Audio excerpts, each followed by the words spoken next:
Anti-Semitism was founded and or led disproportionately by Jews. You name it. So what is it that I did? Marxism, humanism, socialism, environmentalism, feminism, Jews. It's the Jews. The most pro-communist press in the 1930s outside of the Soviet Union or inside the United States was the Yiddish press. Jews took a new religion as a substitute for Judaism. And smearing my name, absent any clips, absent any context. And that was, you name it, feminism, environmentalism, Marxism, socialism, and for some even communism. But Jews love isms. Jews are to isms what Italians are to operas. They create new movements, and every... Whoa, cool it with the anti-Semitism, Dennis Prager, aka obvious historical truths that they try to cover up with an ism. But anyway, we're going to talk about two stories today. The first one being Candace Owens has allegedly been banned from Australia, the entire country. She was supposed to go on a speaking tour there and had her visa revoked. Why? We're going to get into the article and read the exact reasons that they cite.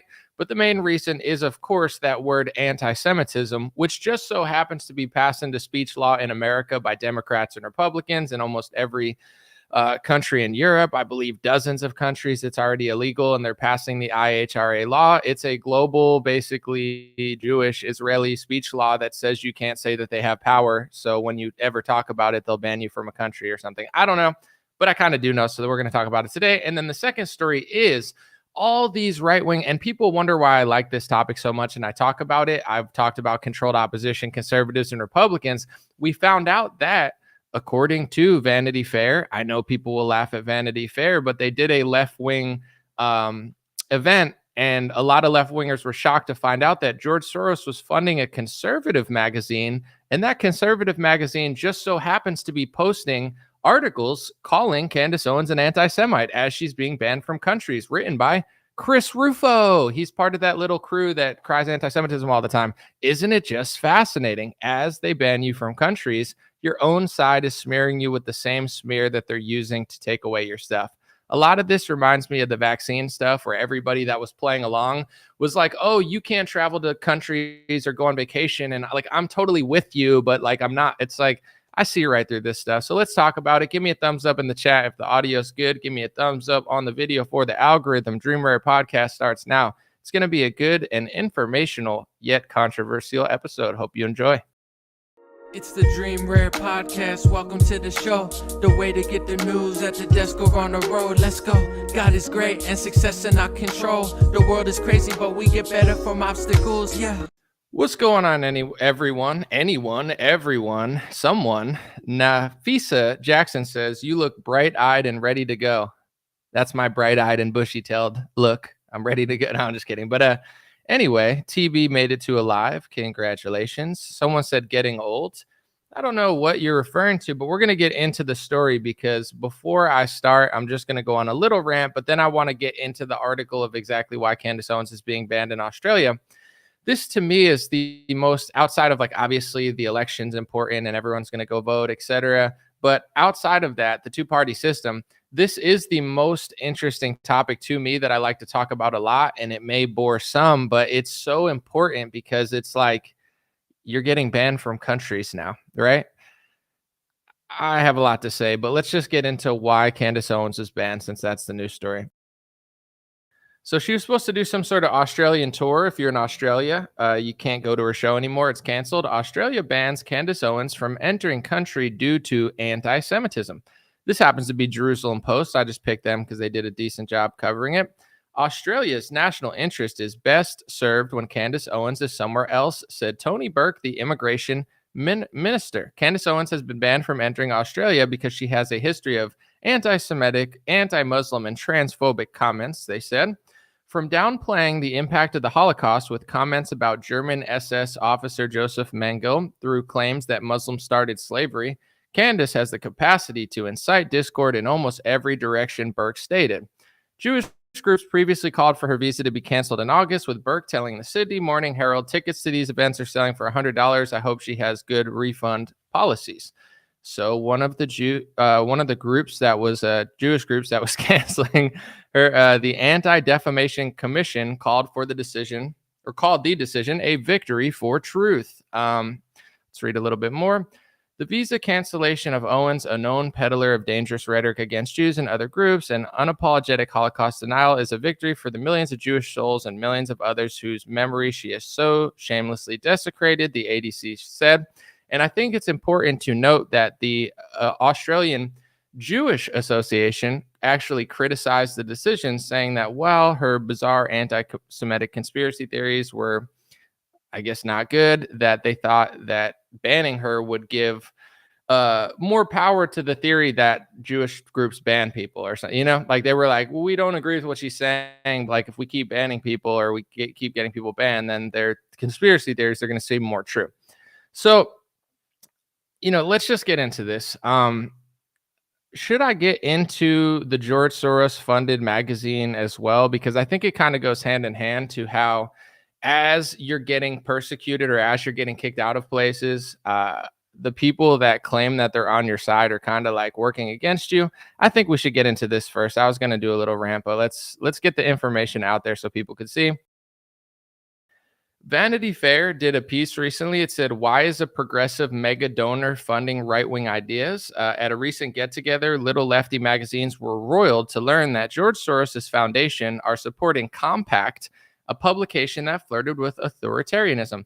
It was weird to me the whole effing time, said one attendee, right? So they did this little liberal get-together or something. I don't know what liberals do anymore. Maybe they were dressed as furries, maybe not, just kidding. But they had a little liberal get together and they were like, why is liberal mega donor George Soros funding Compact magazine? I'm going to put it up there again.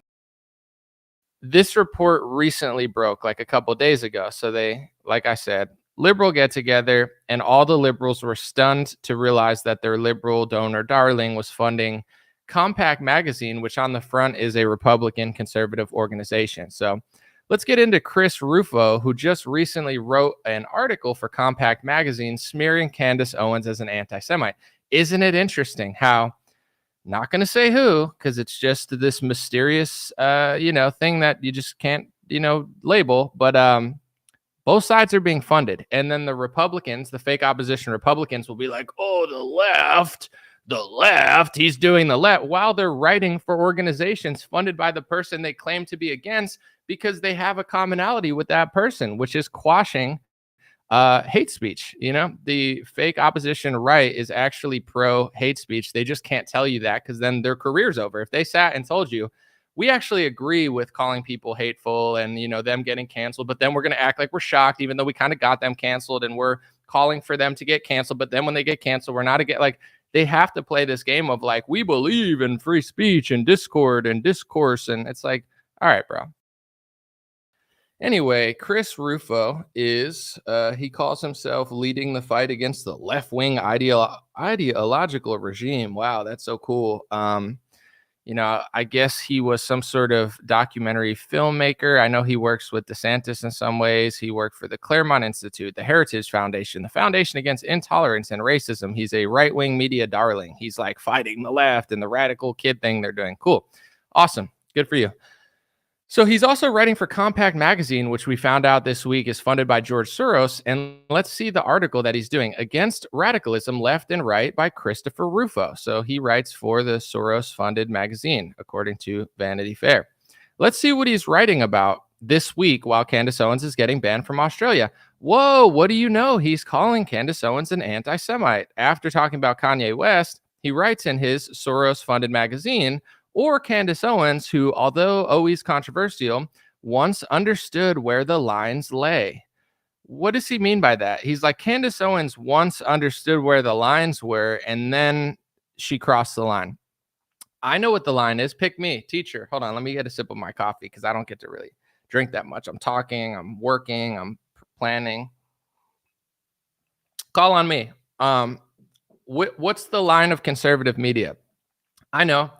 It's Zionism, because most, I would say over 90% of conservative media, I don't care about their foreign policy or the fact that they love Israel. Awesome. I love all the countries of the world. But when you prioritize a foreign country and foreign speech laws and a group of people that, is not your nation, then, and you prioritize that over your nation, then you start to see a lot of weird stuff going on. So I realized years ago, 2019, I don't want to get into it. I probably bored my audience at this point, but I realized that that's what Republican media is. So when he talks about the line, everybody knows the line. You have to just tap dance. You have to tap dance on the line and be like, look, the left is bad. But once you figure out when the left is working with the right, you're supposed to close your mouth. Unless, of course, it's like Paul Ryan or Dick Cheney. These are obvious things. You have to say neocon, not Zionist, although they basically mean the same thing. These are the games that they play. So I just want to kind of show you that to paint the picture, and maybe I'll play something else. But, when, and I want to relate this to myself, not to be selfish, but this happened to me as well. And I know the game that they're doing. So when I interviewed Vivek Ramaswamy, right, you have to understand, I have a lot of views, a lot of followers. I kind of fly under the radar because I'm not somebody that, like, I don't go to donor meetings. I don't go to events a lot unless I'm invited and I like the person. So I've successfully done well for myself and flown under the radar kind of purposely because I'm not an attention whore. I don't want to be a politician like 90% of news hosts. So I'm content with what I'm doing. As long as I'm getting the results and people like it and it's effective, I don't need extra attention. I'm not trying to be Russell Brand, or you get what I'm saying? That seems a little stressful to me. But I never really had major media coverage until I interviewed Vivek Ramaswamy.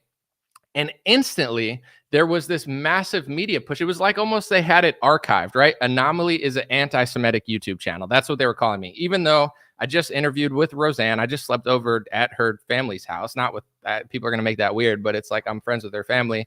They have an extra room, whatever. But in general, it's like they're trying to paint it as if my entire career, right? I have no articles about hip hop artists, news guy, Trump, COVID, whatever.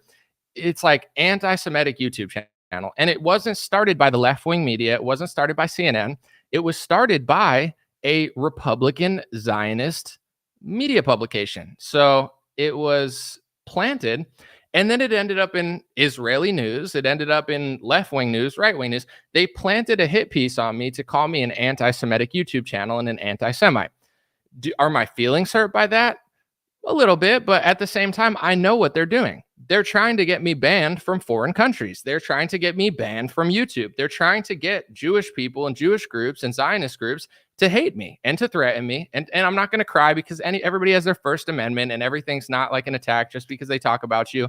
But by labeling me that way, when I talk about other people, I don't use an ism. Like, imagine if they were passing racist speech laws and then somebody's getting banned from a country from being a racist and I'm calling them a racist. Like, when I talk about other people, I'm not using words that are going to get them banned from multiple countries. I'm not labeling them. I'm just speaking normally. I'm like, I disagree with this. I don't use isms because they're almost all, Dennis Prager will tell you about them in a second, but they're almost all basically invented to quash dissent and discussion and just place one side as the moral high ground without having to even defend their ideas and talk about it. So in general, that's why I got so annoyed when they smeared me, because it wasn't left-wing media. It was fake opposition, Zionist first Republican media, which is controlled opposition, not because of their foreign policy, but because of how they literally operate and the systemic games that they play in right-wing media. It's completely controlled.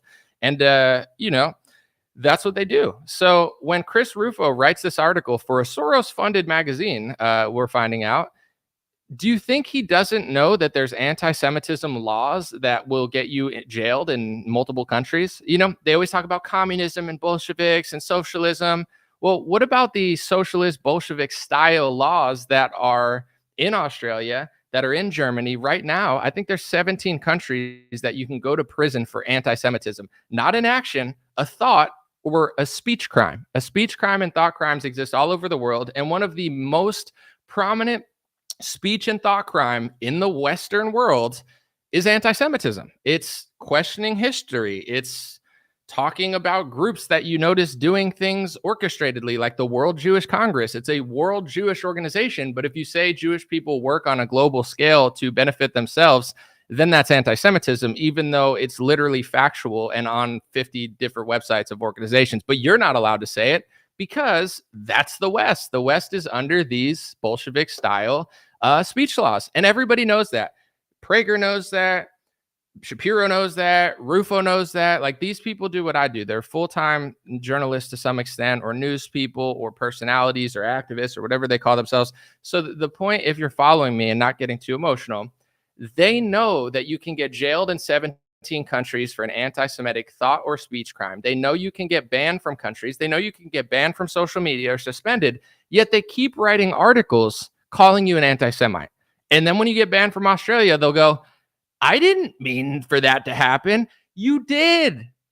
Chris Rufo wrote in a Soros-funded magazine, according to Vanity Fair, a Soros-funded magazine, a Republican, writing in a Soros-funded magazine, smearing everybody as anti-Semites, yet never mentioning there that Trump and DeSantis and Nikki Haley and Sarah Huckabee Sanders and Democrats and Biden and Kamala, they're all passing IHRA, anti-Semitism speech rules into America. The same European speech rules that everybody cries about, whether it's Muslims or black people or whatever.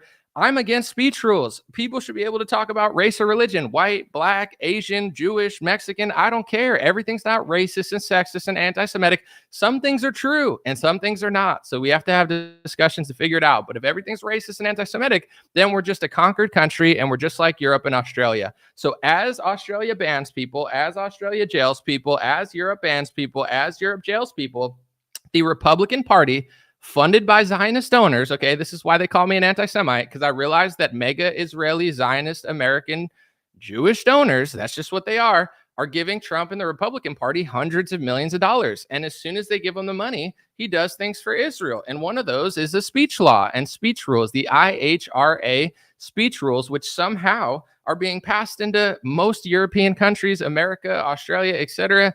So if you notice that they're doing that, then they start smearing you aggressively to kick you out of their circle. So people got to figure this stuff out, because, everything we complain about when it comes to Europe and UK, oh, they can't say this. The police show up at their house. They can't say this. They don't have the First Amendment. They're slowly trying to take that away in America. The problem is we have the First Amendment. It's more difficult to do. So it's going to take a lot more work in America, just like everything. The left wants to take your guns away. They just can't. They want to, but they can't, because it's America, but they're trying. But you should probably try to stop them at every point when they try to pass legislation politically. And I'm not talking about doing anything, but politically, you should be like, no, I believe in the Second Amendment. That's what Republicans do. It's the same thing with the First Amendment. These liar, fake opposition Zionist Republicans will tell you, oh, it's not really a speech law. It's not this. Read the law. Go to the State Department website defining anti-Semitism. It's a global law. It was created in 2015. They concocted a definition of anti-Semitism, which is just a list of 10 or 9 or 11 hate speech phrases that you can't say. It's a thought crime and a speech crime. You can't say, and I'm just going to reference the Bible here. I know this is going to offend people and might get me kicked off social media, but the Bible references twice in Revelation the synagogue of Satan. If you say that the synagogue of Satan killed Jesus, these are all biblical terms, by the way, that's a thought crime. That's a hate crime. That's a speech crime, according to the IHRA laws, because you're not allowed to say a certain group of people killed Jesus. It's in the rules that they're passing into America, that they've passed into Europe.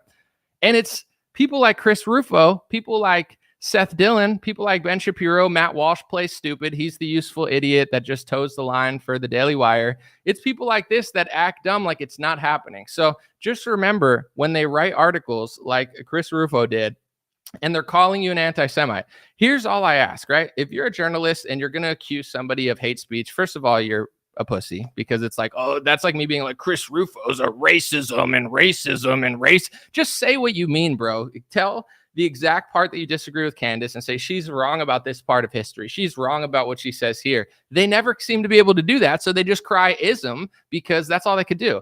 But in general, it's like they'll write this huge article crying about an isms, but they never mention that that's being passed into law. That's being passed into states, into state definitions, the definition of anti-Semitism. They're not admitting that it's getting people banned from foreign countries. These people are just as bad, if not worse, than liberals during the vaccine pandemic, where like people would be like, yeah, I'm getting vaccinated and I'm going to go to the event, but like, I'm totally with you, but like, I'm against mandates. I'm just going to play along to the mandate. It's like, well, then you're not really against mandates. If you're doing what they're telling you to do, you're following the laws, you're showing a certification of vaccination, then you're not against them. You are the exact type of person that's going to get your friend who's not vaccinated banned permanently from traveling. Luckily, the whole thing fell apart because of the booster shots and most people stopped wanting to get them. But if everybody wanted to get the booster shots for the next 20 years, we'd still be living under authoritarian, like big pharma rule. It's the same thing with these anti-Semitism laws. How could you write a whole article accusing somebody of hate speech and a thought crime, yet never mention that hate speech and thought crime is being basically criminalized in 17 different countries, is getting people banned from 30 different countries, is being passed into legislation by Republicans at behest of their donors, to the point where it's now seeping into America. If it's so important to these Zionist Republicans that are complete frauds, by the way, if it's so important, why didn't they pass it in 2009 or 2008 or 2007 or why did they wait until 2014, 15, or 16 to make the definition that's incredibly bloated, ridiculous, and exaggerated to the point where you can't even say it's exaggerated, because that's probably hate speech to say that they're exaggerating. But in general, it's like, why did they wait till then to define it?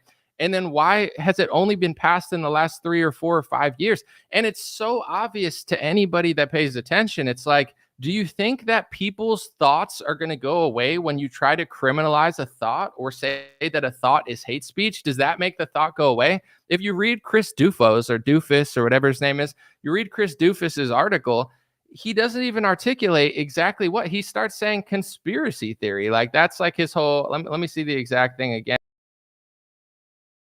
Well, this is another one he said.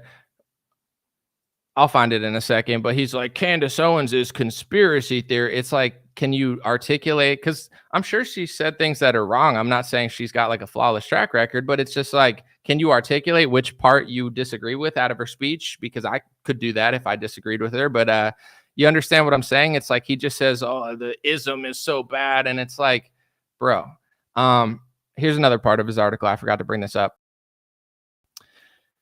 Compact Magazine, he said, should we fail to restrain their growth, we will have 2 large factions in the United States that want to abandon the principles of colorblind equality, fair play, and judging individuals on their own merit. He said, thus, this isn't just a question of anti-Semitism, but how to govern our society. These people are so full of shit, it's ridiculous. If we're really going off of colorblindness and equality, there has to be no speech laws, right? Can't call everything racist. You can't call everything anti-Semitic. You can't call everything sexist. He agrees with me on the black stuff and on the woman stuff, of course, but it's like he knows that they're passing lopsided speech laws. The anti-Semitism laws are not balanced out by anti-Christian laws or anti-European laws or anti-Mexican laws. It's just those laws, right? And I don't think everyone should have their own little speech rules. I think everybody should just be able to speak and just tell the truth and not hide behind isms. But he's painting this false reality that doesn't exist. Like, we should all just be equal. If we're all equal, then you got to get rid of those speech rules. But they don't want to talk about those speech rules because they want to gaslight you into thinking that they don't exist. It's this weird game that they're playing where they're trying to say that Tucker Carlson's the woke right? Because Tucker Carlson knows about this stuff. So they're like, Tucker Carlson's woke, while they're literally being woke. They're trying to confuse like 55-year-old boomers who watch Fox News. It might be working. I have no idea. I think the younger generation gets it. Twitter gets it. Instagram gets it. Even most of Facebook starting to get it because it's like so blatantly obvious. And if it's not obvious to some, I'm going to play this Instagram reel because I want to show you, like, I really laid it out as clear as I think I possibly can and as calmly as I can. But when they pass anti-Semitism rules and laws, the false opposition Republican Zionists will tell you, not all of them, but most, they'll say, this is only to stop people from talking about Israel and it's just the anti-Semites. And, but if you read the anti-Semitism hate speech laws, it also protects people like George Soros from being criticized. Every time you talk about George Soros, they call you an anti-Semite. Why?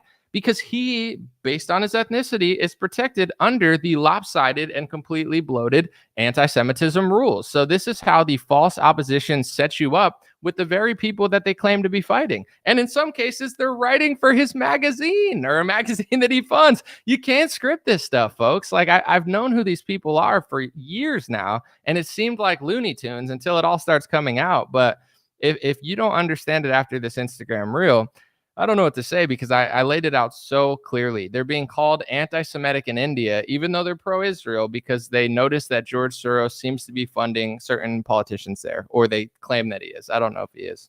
So according to this report, the U.S. State Department accuses India of anti-Semitism for pushing conspiracies against George Soros. Despite the fact that India is one of the most pro-Israel countries in the world, they're being accused of anti-Semitism for sharing a puppet meme showing George Soros controlling the strings of Congress, because it's of course an anti-Semitic conspiracy theory to talk about Jewish individuals controlling any aspect of society. Now what's even more interesting is Republican pro-Israel media companies such as Breitbart and the New York Post are also doing similar stuff, accusing George Soros of being behind college protests. But what Republicans don't seem to realize when they're cracking down on anti-Semitism is, as I've been trying to tell people for years, Trump, DeSantis, Kemp, Noam, Huckabee Sanders, Youngkin, and most of the Republican Party is passing anti-Semitism hate speech laws, which says that it's anti-Semitism, aka hate speech, to talk about demonizing or stereotypical allegations such as the myth about a world Jewish conspiracy or of Jews controlling media, economy, government, or other societal institutions. Yes, that's on the statedepartment.gov website.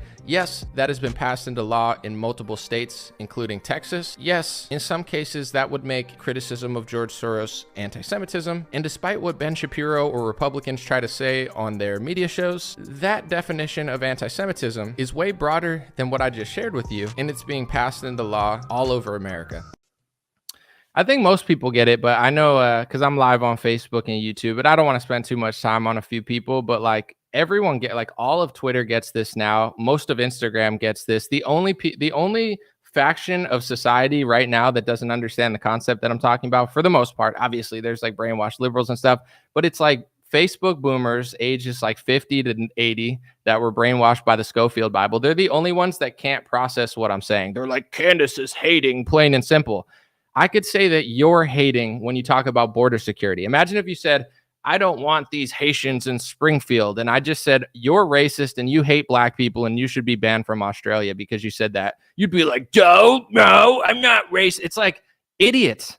Obviously. Yeah, no, there's a reason that you wouldn't want a bunch of Haitians in Springfield. There's a reason that you'd want to close the border. There's a reason you'd want to talk about history. There's a reason you'd want to point out that certain groups and certain organizations are working in unison.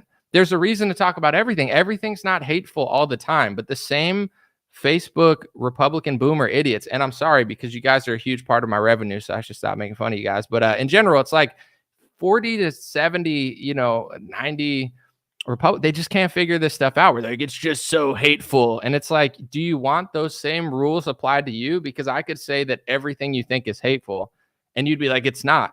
Yeah, but neither is talking about certain organizations working for their own interests, and in some cases against your interests. Like everyone knows this in the world.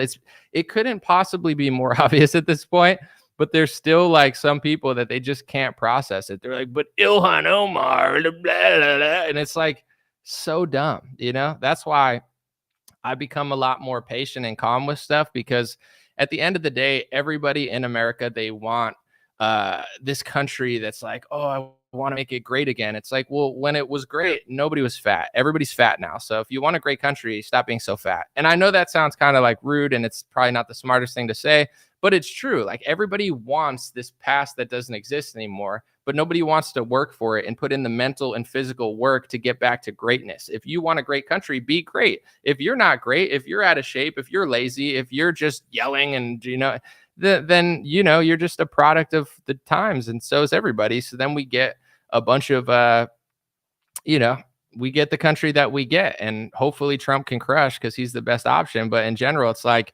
this is the reality of how politics works. And for maybe for you or somebody else, or I don't want to speak for everybody, but like if you're just commenting in the articles, it's easy to like pick a team and just be like, I don't care. Where it's like, dude, I'm already telling you, I'm voting for Trump. I think he's the best option. But with this sort of stuff, when you're a public speaker, I don't want to be banned from 30 different countries. I don't want to be labeled an anti-Semite. I don't want to be blacklisted from media. I don't want to be, targeted by my own side in order to get persecuted or basically like unemployed. And then when you get unemployed for that reason, they all point and say you're a conspiracy theorist when you say how it happened. It's like, oh no, that never happened. It's like, it literally just happened. So it's like, it might not be a big topic to a lot of people, but Candace is very beloved in Australia. And there were thousands of people that wanted to go see her speak. And now they can't speak. This is the West. This is the order that the West is run over. This is why we're funding Ukraine. This is why you can't really talk about stuff. This is why they don't want certain people in office that are going to cut the funding. Like, this is the West right now. Why do you think almost all of Europe is falling apart? Why is America falling apart? There's got to be a reason, right? It's like, we're Christian, we're strong. Not really. It's like, why is America going downhill? Why is Europe going downhill? Why is Australia so pathetic when it comes to speech laws? Because we're one big club, and that's the big club. What's the number one speech law of our big club? What is it? What's the one thing they don't want you to say across all the countries? Anti-Semitism. What is anti-Semitism? Not according to you, and this is the part that hopefully I'll try to be respectful and calm. I don't care what you think it means. I don't care what Ben Shapiro told you it means. I don't care what Dennis Prager told you it means. If you want to know what anti-Semitism means when it's being enforced by law across the world, go to the State Department website or Google defining anti-Semitism State Department. And if you really care to not be ignorant, go read all the laws. That's what it means. It says you can't say Jewish people own banks. You can't say Jewish people own media companies. You can't say they pay off politicians, although that's obviously true. You can't say that they killed Jesus, even though that's what the Bible says. But now that that's hate speech because they're basically anti-Christian speech laws. You can't say that Jewish people in America have dual loyalty to Israel, even though not all, but obviously a bunch do, and they proudly do. But when they proudly say that they're loyal to Israel, and you should be too, you can't even say that they're doing it because it's one of the speech laws. It's like, read all the laws. You obviously can't question history because every part of history can be questioned and your statues can be torn down. But there's one part of history that absolutely should never be questioned. And if you ever even, not even just question it, just go near it at all, it's basically like, we were lied to about everything except for this. This is ever 100%. Yes. That's how that's why I don't even talk about the topic, because it's like, I'm sorry. That's how I feel about it. I'm sorry. Yes. Everything you've ever said is true. I'm sorry, sir. Yes, sir. Yes. That's how you have to deal with it, or else your life's going to be ruined and you're going to be banned from multiple countries. So that's like never, ever do a report on one part of history. Because if you ever do anything but what you're told to do, then your life's going to be ruined. Then they're going to try to close down your bank accounts, kick you out of countries. But then they never did it because it's just a conspiracy theory that's happening. It like totally didn't happen, but like you can't talk about it. So the only way to prove that you're telling the truth is to make it illegal for people to say you're exaggerating, because that just totally proves that you're true, right? These are the rules that we live under. I'm sorry. That's just like, it's crazy to me. But, luckily I live in America. Like, I don't live in one of these countries where you could be like jailed for it. You could literally go to prison. Like, you could literally pee on a George Washington statue and say that George Washington was a communist, he was black, he was gay, and nobody cares. But there's one part of history that cannot be questioned. Not at all. Not in Australia, not in America, not in Europe. It's the order that we're living under. It is, that is the biggest event of all time. Nothing else ever happened ever. And, you just get on your knees and like give money to people, or else, you're hateful. That's pretty much it. It's like, essentially like being held for ransom. It's like, just send your money overseas, send your money to that country, send your money to that leader, send your money to that organization, send your money to this organization, pay reparations here, pay reparations there. And if you ever like stop to think about it, then your whole life's going to be ruined. And there's going to be people that watch this and they're going to be mad that I said that and be like, how dare you? Is that not what's going on? You could question George Washington. You could question the Civil War. I mean, they might call you racist or whatever, but like, that's the world we live under. And as the one organization pointed out, they said, we don't agree with what Candace is saying, but we don't want her to be banned because then it proves some of the conspiracy theories true. It's not proving some of the conspiracy theories true. Some of the conspiracy theories are true and have been true for a long time, and no amount of speech policing is going to be able to stop it. Like, it's the reality. And the crazy part is, I'm going to play a few clips here in a second. Everybody's figuring this stuff out. Like, people could get mad at me. People could get mad at other people. Like, every day, millions, probably not millions, but like hundreds and thousands of people figure this stuff out because it's so obvious. Because when you try to over police certain words and certain isms and certain, things, then people just get annoyed and they're like, you trying to say that my thought is a crime doesn't make me stop thinking it. Like, I don't know that that's ever happened where they're like, that thought's a crime. Weak people will be like, oh yeah, I'll just go along with the crowd because that's the easy thing to do. But smart people will be like, you didn't, like Chris Rufo wrote this whole article, and it's like, listen, I'm not saying, because I've never watched all of Candace Owens' videos, and I'm not doing this to be a coward. I'm not Candace Owens. She just says a lot of stuff I don't know, and I don't know how accurate she's being. I think she's accurate about a lot of stuff. I'm not throwing her under the bus. I'm just saying, like, I'm not trying to take, like, I haven't seen all her videos. I've probably seen like 5 to 10% of her videos on this topic. So I don't know, like, maybe, you have a problem with one part of what she said, or she questioned history and she's wrong. Say that. Why do you have to just call it a conspiracy theory and just say that? Like, why not just point it out and say it? I'm going to play 2 controversial clips, and I didn't say it. Dennis Prager said this. I started the video with it, but he mentioned that every ism was, according, I'm not even going to say it. I don't think I can say this because I'm not protected under the speech laws, but maybe because Dennis Prager is a different ethnicity and religion than me, he has special boy rules where he could say this stuff. So let's just listen to what Dennis Prager thinks about every left-wing ism that has, according to most Republicans, not been good for America. Every ism except Nazism was founded and or led disproportionately by Jews. You name it. Marxism, humanism, socialism, environmentalism, feminism, Jews. It's the Jews. The most pro-communist press in the 1930s outside of the Soviet Union or inside the United States was the Yiddish press. Jews took a new religion as a substitute for Judaism, and that was, you name it, feminism, environmentalism, Marxism, socialism, and for some even communism. But Jews love isms. Jews are to isms what Italians are to operas. The only reason I played that clip is because if I ever said that, if I said that they were, then of course not everybody, like clearly Dennis Prager is willing to talk about it, so it's a topic of interest to him. But it's like, if I were to say that, I could be banned from foreign countries. I could just be like, I would already like, I'd be blacklisted for way less from conservative media for that. Like, you're not allowed to say that. But Dennis Prager said it. It's interesting. This next clip I want to show you guys, and then I'm just going to read a few comments in chat. This is a compilation I made of Randy Fine, who is one of the architects of the anti-Semitism speech laws in DeSantis's Florida. He's complaining about every time his people have been kicked out of countries. And then the second clip is Andrew Schultz making a joke about it. And I'm not saying that you should joke about it because that might be illegal in 15 different countries, but this is the point that I'm trying to make, and hopefully it's getting through to people who actually care, because I don't know who actually cares anymore and who doesn't. Andrew Schultz just interviewed President Trump, okay? Andrew Schultz has one of the biggest podcasts in the world. He probably gets millions of views on all his podcasts. It's one of the most mainstream comedy podcasts. He's making open jokes about this topic, which was like blacklisted 3 years ago. Now it's on one of the biggest podcasts in the world. They're mocking what this guy's saying.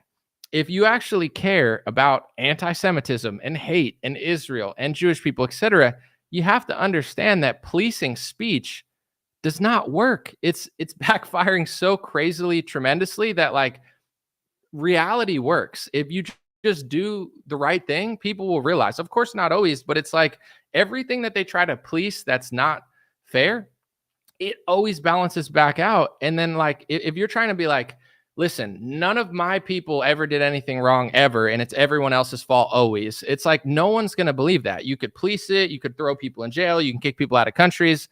you could try to push lopsided laws that other people don't have. Like, I don't want laws for my ethnicity and my religion. So I'm trying to be fair, but you have to understand that a lot, and I'm just being as transparent as possible, a lot of Jewish organizations, they don't want equal rules. If you listen to Candace debate certain people, they say, no, our events were worse than your events. This was the worst event in modern history. This is this. And if you even try to say, well, there's other bad events too that killed even more people, they get mad at the thought that you're even trying to equate anything to them. They want, not all people, I'm not saying that it's everybody, but there's a lot of people, they want special rules, they want special laws, they want special privileges, they want special status. And the thought of equality, an equal world where everyone can talk about each other in the same way, is like the worst thing that they've ever heard. They'll freak out and try to like ban you from a country if you ever suggest that that's how the world should operate. So this is all I'm trying to say.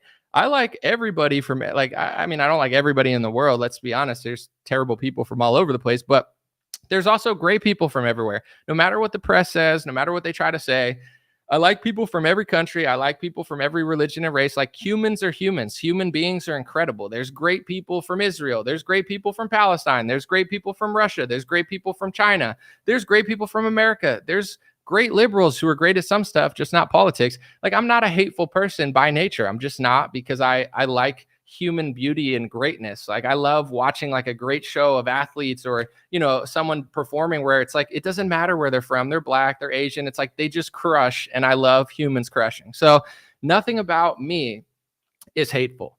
But this is all I'm trying to say is when you over police for your ethnicity and your religion, and you try to pass speech laws and play the victim and take no accountability, it's backfiring so bad that the biggest podcasts are making a quote unquote anti-Semitic joke that would have been banned from society 3 years ago. Listen to what Randy Fine says, the guy from Florida, and then listen to Andrew Scholes on one of the biggest podcasts in the world, basically making a mockery of it, which I'm sure Randy Fines hates. Maybe they'll try to pass another speech law to stop people from joking about it, because I can't even believe that this is on the podcast.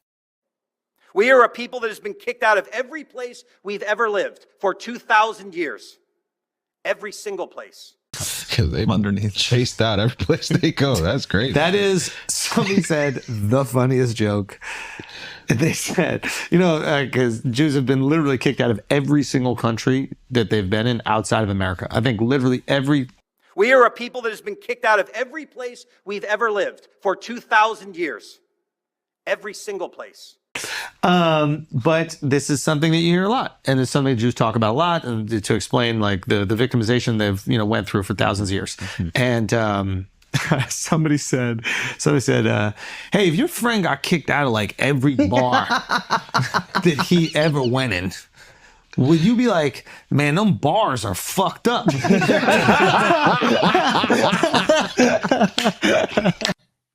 So that just shows you how far the Overton window has gotten because of all the speech policing and stuff and such. That joke, I've heard it for years. You know what I'm saying? Like, it's just like a joke that, I mean, I wouldn't even call it a joke. It's just like an analogy, I guess. But that would never be found on like a mainstream podcast. Like, people would just do that by be like, yo, did you ever hear this like analogy? And it's like, whoa, that's crazy. But he just told it on his podcast of millions of people, which is, Randy Fines is complaining about throughout history, hundreds of his ethnicity and his religion have been, I guess, kicked out of countries. And then Andrew Schultz said, there's a joke going around saying, like, if you got kicked out of over 100 bars, would you think it was your friend's fault or the bar's fault? I'm sure there's probably a speech law being drafted right now to stop people from ever thinking or talking about that again, since it's now mainstream. But this is a conversation that people have off record all the time, and people have, outside of like Charlie Kirk, donor funded media all the time, which is like, throughout history, people didn't even have like telephones or communication for a long time. And it just so happened that everyone didn't like, and I don't know how to really bring this up without getting in trouble. But for myself, and this includes myself, this includes my religion, my, my race, etc. It's like, I'm very big on self-accountability and self-awareness. I don't tell white people or Americans, oh, you're the victim of everything and it's everyone else's fault. I tell Americans, listen, we're way too fat and we're way too lazy and we're way too complacent and we're way too dumb. And fat, lazy, dumb people get conquered. I'm not playing the victim. I'm not sitting and saying it's everyone else's fault. It's our fault. But there's one religion and one race that I'm not going to say one because there's others, but it's like no accountability for anything ever. Even the thought of saying that you should be accountable for anything ever or take or like think about accountability for 1 second is a thought or a speech crime in itself. So it's like, to me personally, I can't dive into history because I don't know everything, but it's like, if you have no self accountability, if you have no self awareness, if you're constantly trying to pass lopsided stuff for yourself, and you're in a nation where you basically favor yourself over the nation, but not only do that, but don't want other people to talk about it, it's never going to be popular. Like, it's never historically been popular. This is not justifying any evil thing that's ever happened, but it's just the reality of how like society works. Like, that's never going to be popular. It's not popular now. Probably wasn't popular 400 or 500 years ago. It probably wasn't popular 2,000 years ago when Jesus was killed and when anti-Semitism allegedly was created and founded when people, didn't like the Pharisees or something. But that's just human nature. And that's something that like nobody is allowed to even talk about. It's like everything is everyone else's fault all the time. It's okay. I don't care what you do. I don't care if you're successful. I don't care if you're rich. I don't care if you're smarter than other people. Like, I'm not a jealous person. If you have a high IQ and you do well and you're crushing certain industries, I don't want what other people have. So I'm not going to be falsely framed as like, oh, he's just jealous or that. I'm good. I'm fine. There's a lot of talented people that I love that are great, that run companies that I couldn't run. So it's not like a matter of wanting what people have. It's just the reality of how things work. If you do well, that's fine. But if you're always doing it based on deception and stop people from saying what you're doing and then acting like, is so upset at someone saying what you're doing. Like, for example, one of the biggest donors in Republican politics over the last 10 years has been Miriam Adelson, right? And Sheldon Adelson when he was alive. Rest in peace. I've heard they're great people. They've donated hundreds upon hundreds of millions of dollars. It's probably getting close to $1 billion now, or 500 million. They've donated hundreds of millions of dollars to Republicans. Why? Everybody knows it's because of Israel. They donate money and then Trump does stuff for Israel. And he admitted that on a stage. I don't care. I don't care that they do that. I mean, it's not the most ethical thing. I think they should dump money into America and try to get Trump to do things for America. But if they want to do things for a foreign country, I guess they're allowed to, right? Okay, sure. But then with the money and with the lobbying power and with that leverage, they get Trump and DeSantis and all these people to pass anti-Semitism laws that say that you can't say that they're doing that. So I'm one of the only conservative journalists who was talking about this. So a bunch of Zionist Republicans sold out media smeared me as an anti-Semitic YouTube channel or an anti-Semite because I identified that a Jewish Israeli Zionist donor is funding the Republican Party to get speech laws passed in America. But I just broke one of the speech laws because you're not allowed to say any Jewish America has loyalty to Israel or dual loyalty. That's one of the laws. It's factually true, but it's anti-Semitism according to the bloated definition that was created 10 years ago and is being passed all over the world. If you have no power, how are you passing speech laws in almost every European country? How is it a jailable offense in 17 countries? How is it seeping into both parties in America if you have no power and you don't want people to talk about your power? It's so obvious. Everybody knows. Joe Rogan knows. Andrew Schultz knows. Donald Trump probably even knows. There's just nothing he could really do about it at this point. So it's like, it's just obvious. You know what I'm saying? And I'm not jealous. I'm not mad. I don't care. I don't want to live in another country. You know what I'm saying? I'm glad I live in America, not Australia. Australians are such, not trying to be a dick, but it's like, you can't say anything. Oh, it's anti-Muslim. It's anti-Semitic. It's racist. It's like, you guys are such pussies. No offense. But it's like, everything is everything all the time. It's like, just, dude, have a conversation. Like, if you're, say you're Jewish and a bunch of Muslims move into your neighborhood and you don't get along because of the Israel-Palestine thing or whatever. It's like, it doesn't mean you're anti-Muslim if you're Jewish and you don't want your neighborhood to be flooded by Muslims. If you're at a conflict in a foreign country with certain groups, it's just like common sense. It's like, no, I'd rather my, neighborhood be Jewish. It doesn't like, and then if you're white and there's no crime in your neighborhood and then the demographics switch, or if you look at like the crime statistics in Vermont, it's like 1% or 2% of the population's doing like 40% of the violent crimes. It doesn't make you racist. It's just basic common sense and survival instinct to be like, yeah, I don't want to be around that. It doesn't mean you hate people. It's just like obvious, like there's a massive problem with violent crime and you can't really talk about it. And then if black people don't want white people to move to their neighborhood, it's like, oh, the prices are going up and they're gentrifying it and we're losing our culture. That doesn't mean you hate white people. That means your priority in life is clearly not safety when it comes to violent crime. You're more into cheaper prices and, whatever culture is there. There's nothing wrong with that. It's just like these words are all invented to stop people from having a conversation. And the right knows that. That's why they don't call everything racist and sexist, but they do call everything anti-Semitic. It's the same thing. Say what you disagree with. When I read the anti-Semitism hate speech laws, some of them are egregious and they're just evil to do. Other ones are literally true. Like, it's true that there are Jewish Americans who have loyalty to Israel. They're proud of it. They donate to politicians. They demand other Jews in America be loyal to Israel. If you're Jewish in America and you're not loyal to Israel, the Zionists get mad at you.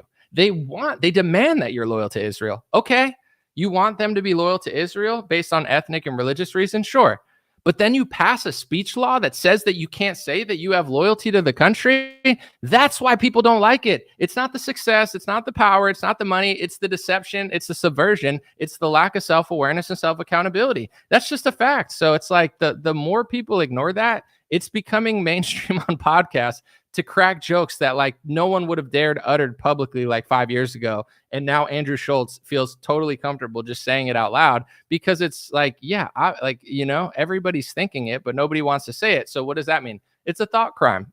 People know that saying their thoughts that might be true will get them in trouble in society. Why? Why would that get you in trouble in America if they have no power? Obviously, you have to have power. Like, I don't even need a conspiracy theory to think about it. I know the donor who's giving hundreds of millions of dollars to the Republicans. I don't know her personally, but I'm just saying they give hundreds of millions of dollars to the Republicans. The Republicans pass the speech laws, but you can't say that people have power, right? Because it's not power that's doing that. It's anti-pharmetic to say that big pharma pays off politicians.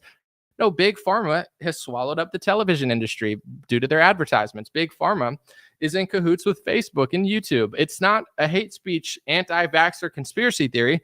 It's the reality, just like so many things. So, and this is what I'll say too, just while I'm on this topic. When you talk to certain people that are Republican Zionists that are at least honest, like a Dennis Prager, who are willing to talk about, I would say Jewish people's role in pretty much every ism. That's what he said, not me in the clip. The argument that they'll always make, I've heard Dennis Prager, Andrew Meyer, a lot of people make this argument, and I understand what people are saying because it's valid to some extent, but it's like they'll say that, yes, that there are a lot of people of my ethnicity that are doing a lot of bad things and they're starting all these left-wing organizations, but there's also a lot of people on the right that are doing a lot of great things, which is true. But at the same time, I would say that 95% of them on the right are gatekeepers, where they'll say you can be Republican as long as you're Zionist first. You can be Republican, but you're an anti-Semite. You could be Republican, but I don't see the anti-Semitism speech laws. You're an anti-Semite, but I didn't want you to get banned from Australia, but I knew you would, but I didn't want you to, but I called you that, but I didn't mean to call you. Like, so it's like, it's not this equation where it's like, oh yeah, there's some on the left and there's some on the right. Yeah, there's some people on the left doing insane communist stuff, and then there's some people on the right controlling the right wing and smearing everybody that's not controlled. So it's like, it's not this massive amazing thing where it's like, yeah, both. It's like, no, yeah, both sides are pretty much being controlled, not by the same entities and the same groups exactly. But that talking point just doesn't make any sense, because it's like Ben Shapiro won't let you cross a certain line. Chris Rufo, now he's working for a magazine allegedly funded by George Soros. Dennis Prager, he's cool. I think he's done a lot of great stuff, and I think he's a good guy. I like Dennis Prager, but he also will call everything anti-Semitism all the time. He's better than most, but it's like, can we have a real conversation about stuff, or no? We're just going to fly people to Israel and try to basically make sure that the Republican Americans are completely attached to a foreign country, and then anybody who's not will get smeared or, low-key blacklisted. It's like that whole like vibe is just annoying to a lot of people. There's an element of everything that should be allowed on the right, but it's like the blacklisting, the silencing, the banning, the censoring, the calling people isms, it makes you just like a left-winger. Like, this is a hard ask for a lot of people, because it's like above people's level that they're at, but nobody should really be calling anybody racist, sexist, xenophobic, conspiracy theorist, climate denier, anti-vaxxer, anti-Semite. And the Republicans will agree with most of that, but they're like, but I want to call people anti-Semites. It's a crutch. It's just a crutch. It's a crutch that says, say Candace Owens says something, right? Or Kanye West says something, or anybody says something. I don't care who. Louis Farrakhan, whatever. And then I just say, that's anti-Semitic. What does that mean when I say that? This point's profound. Most people don't understand this, but what does that mean? It means I'm saying I'm a better person. He's a bad person. I'm the moral high ground. He's making a no-no word. And I don't have to explain myself because I just let the moral high ground. Oh, he said that. He's an anti-Semite and I'm good. That's all it means. It's a crutch. It's the same thing like me just calling you a racist. I don't have to explain myself. It just means I'm better than you, which means I don't know what I'm talking about. That's what the left does with every topic. They just cry words and they can't describe it. That's what's going on with the right. If you disagree with what Louis Farrakhan or Candace Owens or Kanye or anyone says, articulate which part of it that you don't like, or which part of it is so hateful and why it's hateful. I'm not saying all the time, because sometimes you might be right, but also sometimes you might not know what you're talking about. You just hate hearing what they're saying. Like, I'm just going to say it because it's in the Bible. It says twice in the Bible, synagogue of Satan. I didn't write that. I didn't write the Bible. But if I were to use synagogue of Satan, a biblical term, in a political discussion, I would be labeled an anti-Semite. I didn't say it. It's in Revelation twice. And in the context of what he's talking about with the synagogue of Satan, he says there are some who will say they are Jews, but are not. I make them of the synagogue of Satan. I don't know the exact wording, but I believe it's so they know that I loved you too. It's a profound statement, just like the entire Bible is profound, because clearly he sees a group of people that thinks they're above other humans. And he says, no, you're of Satan. I love everybody. It's very topical, just like all the Bible is. But I can't even use that in a political discussion because it comes across as hateful. But maybe you just hate the Bible. Maybe you just hate that chapter. Maybe you just hate, a pastor who's not just reading like Zionist talking points so he could go start a war in a foreign country and convince you that's what the Bible tells you to do. Like, I don't know what I don't cry hate all the time. Like, I just talk about facts and reality and what people are saying. I don't just say like, it's just so hateful. That's what the word means. But when you say, and this is all I'm going to say, it's like if they're passing a vaccine mandate and they're saying that anybody who doesn't want to get the vaccine is an anti-vaxxer, and you're going out calling people anti-vaxxers, but you're saying, I'm not for the mandate, but you're an anti-vaxxer. I'm not for the mandate, but you're an anti-vaxxer, and you're an anti-vaxxer, and you hate vaccines, and you're hateful, and you're a conspiracy theorist, and you're an anti-vaxxer.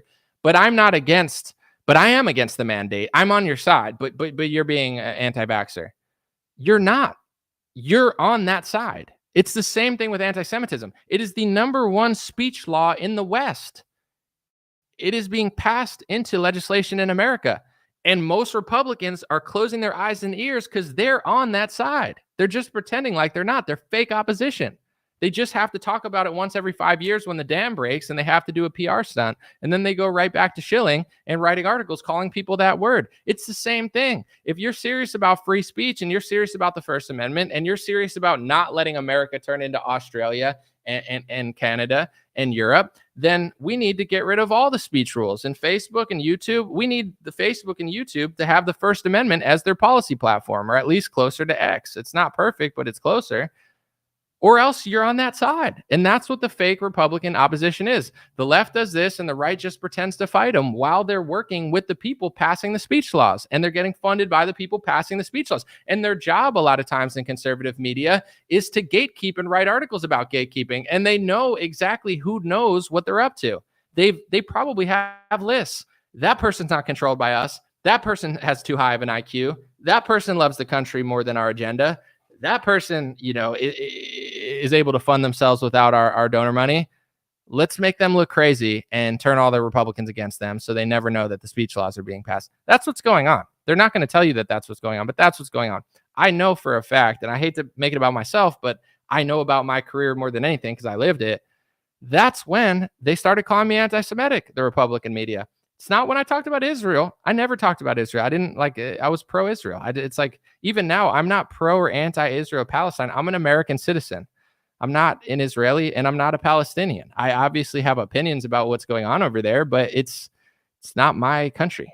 With that being said, when the Republican media started going after me is when I noticed that they're passing anti-Semitism laws. I'll tell you how it works. The donors pay hundreds of millions of dollars to the politician. The politician passes the speech laws. And then if you have hundreds of millions of dollars and organizations that are working on your behest, you use them to go after people that notice that you're doing it to shut them up so you can keep doing it.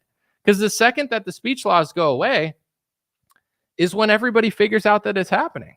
But in this day and age, there's so much escalation of craziness, it's hard to get anything done. They open the border, they flood the border, they do this, they do that. Then you're looking like a crazy person trying to solve everything, which is like Trump. If he gets in, it's like, what, what's he even going to be able to do? Because they've made so many problems. Someone said the path of righteous is narrow. Not everyone will receive eternal life. Repent. I hear you. Let me see. Read a few questions. Bring the bills. What are the goods numbers? Guys, I have entire video. I mean, if you really wanted to, I could upload like a 5-minute clip. Maybe I'll do it because I have the capacity to do it right now. But I have entire breakdowns, entire presentations of the anti-Semitism laws. I know it so thoroughly. I could pretty much recite every single hate speech law, which states they've been passed in. But I'd rather show you like my good presentation here. I'm going to get it for you, okay? Just be patient. Matt Walsh, because I said it to him. Anti-Semitism. I tried to tag him on Twitter with it. I'll just play the entire thing. All right. Bang. Ready? Here we go. Here we go. That's Mario, by the way. Yes. If I get kicked out of this profession, maybe I could be like a speech. What was it called? Like a voice actor. Here we go. I could do like a Yoshi too. It's like, hold on. That one's got to work on it, but I'm trying to, branch out in case I lose my job. But jokes aside, or hopefully jokes aside, here's a 5-minute presentation of the speech laws. I don't recall exactly what I said, but this should do a pretty good job of it. So hopefully you enjoy, and it's only going to take 5 minutes of your time. I'll be here when you're back. If not, seek help. I'm just kidding. But here it is. Now, I don't know exactly what sort of speech the governor considers anti-Semitic. That's a big part of the problem here, because what we know is that any popularly used label for any particular form of bigotry is in a constant state of expansion. All right, education time. So what definition of anti-Semitism is Governor Abbott using? Well, it happens to be the same definition that Governor Kristi Noem used, Donald Trump used through executive order, Ron DeSantis has used multiple times, Glenn Youngkin has used, Sarah Huckabee Sanders has used, Governor Kemp has used, and it's probably in over half of the country now. So what definition is it? They're all using the same definition. If you go to Google and you type in defining anti-Semitism, State Department, the first search result should be Defining Anti-Semitism, United States Department of State official government website. Why do I tell you to go there? Because it explains it perfectly and lists the hate speech phrases that are the official definition of anti-Semitism. So almost everyone in the US government is pushing the IHRA definition of anti-Semitism, which is the International Holocaust Remembrance Alliance, which apparently is considered the working definition of anti-Semitism that seemed to have been established in Bucharest on May of 2016.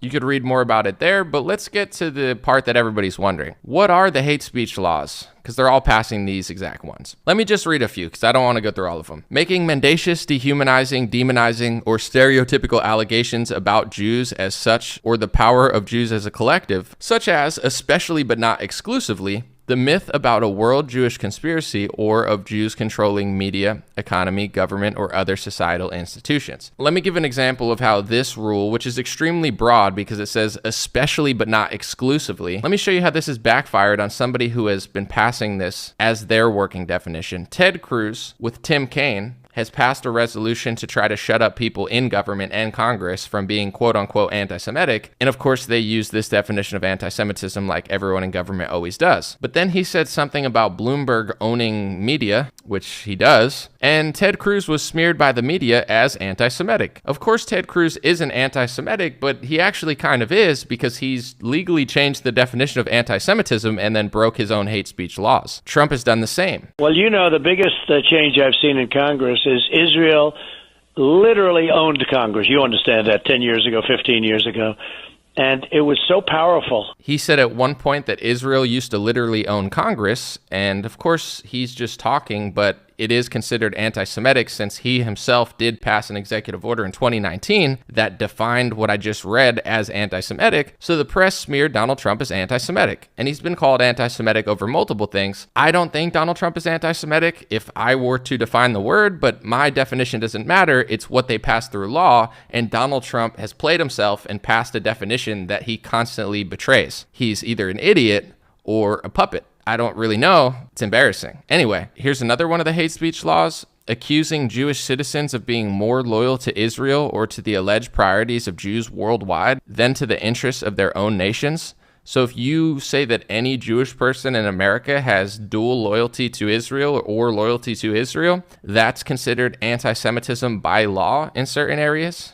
Obviously, they can't just arrest you for saying that, but I'm sure at some point in America, that might be a reality because that's what happens in other countries that don't have the First Amendment and start passing hate speech laws. But in general, the weird part is not only has Ben Shapiro never condemned these anti-Semitism hate speech laws, to my knowledge, but he tweets them almost word for word. The one I just read, here's Ben Shapiro's Twitter from 2019. Around the same time they were being passed into law, he not only doesn't cover it to condemn this violation of the First Amendment, he's tweeting the laws like he agrees with them, which is weird because if you watch Ben Shapiro's show, you don't come away from it thinking like, oh, this guy doesn't like Israel. It's like he does like Israel and he wants everyone to like Israel, and he calls you anti-Semitic if you don't seem to like Israel as much as he likes Israel. So that's I think to think that that's why the existence of the state of Israel is the single greatest guarantor of my loyalty to the United States, frankly. It's just wild that this is one of the anti-Semitism laws. Another one is using the symbols and images associated with classic anti-Semitism. Example, claims of Jews killing Jesus or blood libel to characterize Israel or Israelis. So they mentioned Jesus Christ in the anti-Semitism laws, and now it gets into biblical discussion. So if you say what I just read about Jesus, depending who the listener is, they can say your conversation about part of the Bible is actually anti-Semitic.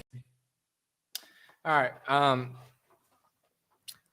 If you say America did something purposely, like if you were to say American military killed like civilians, no one cares.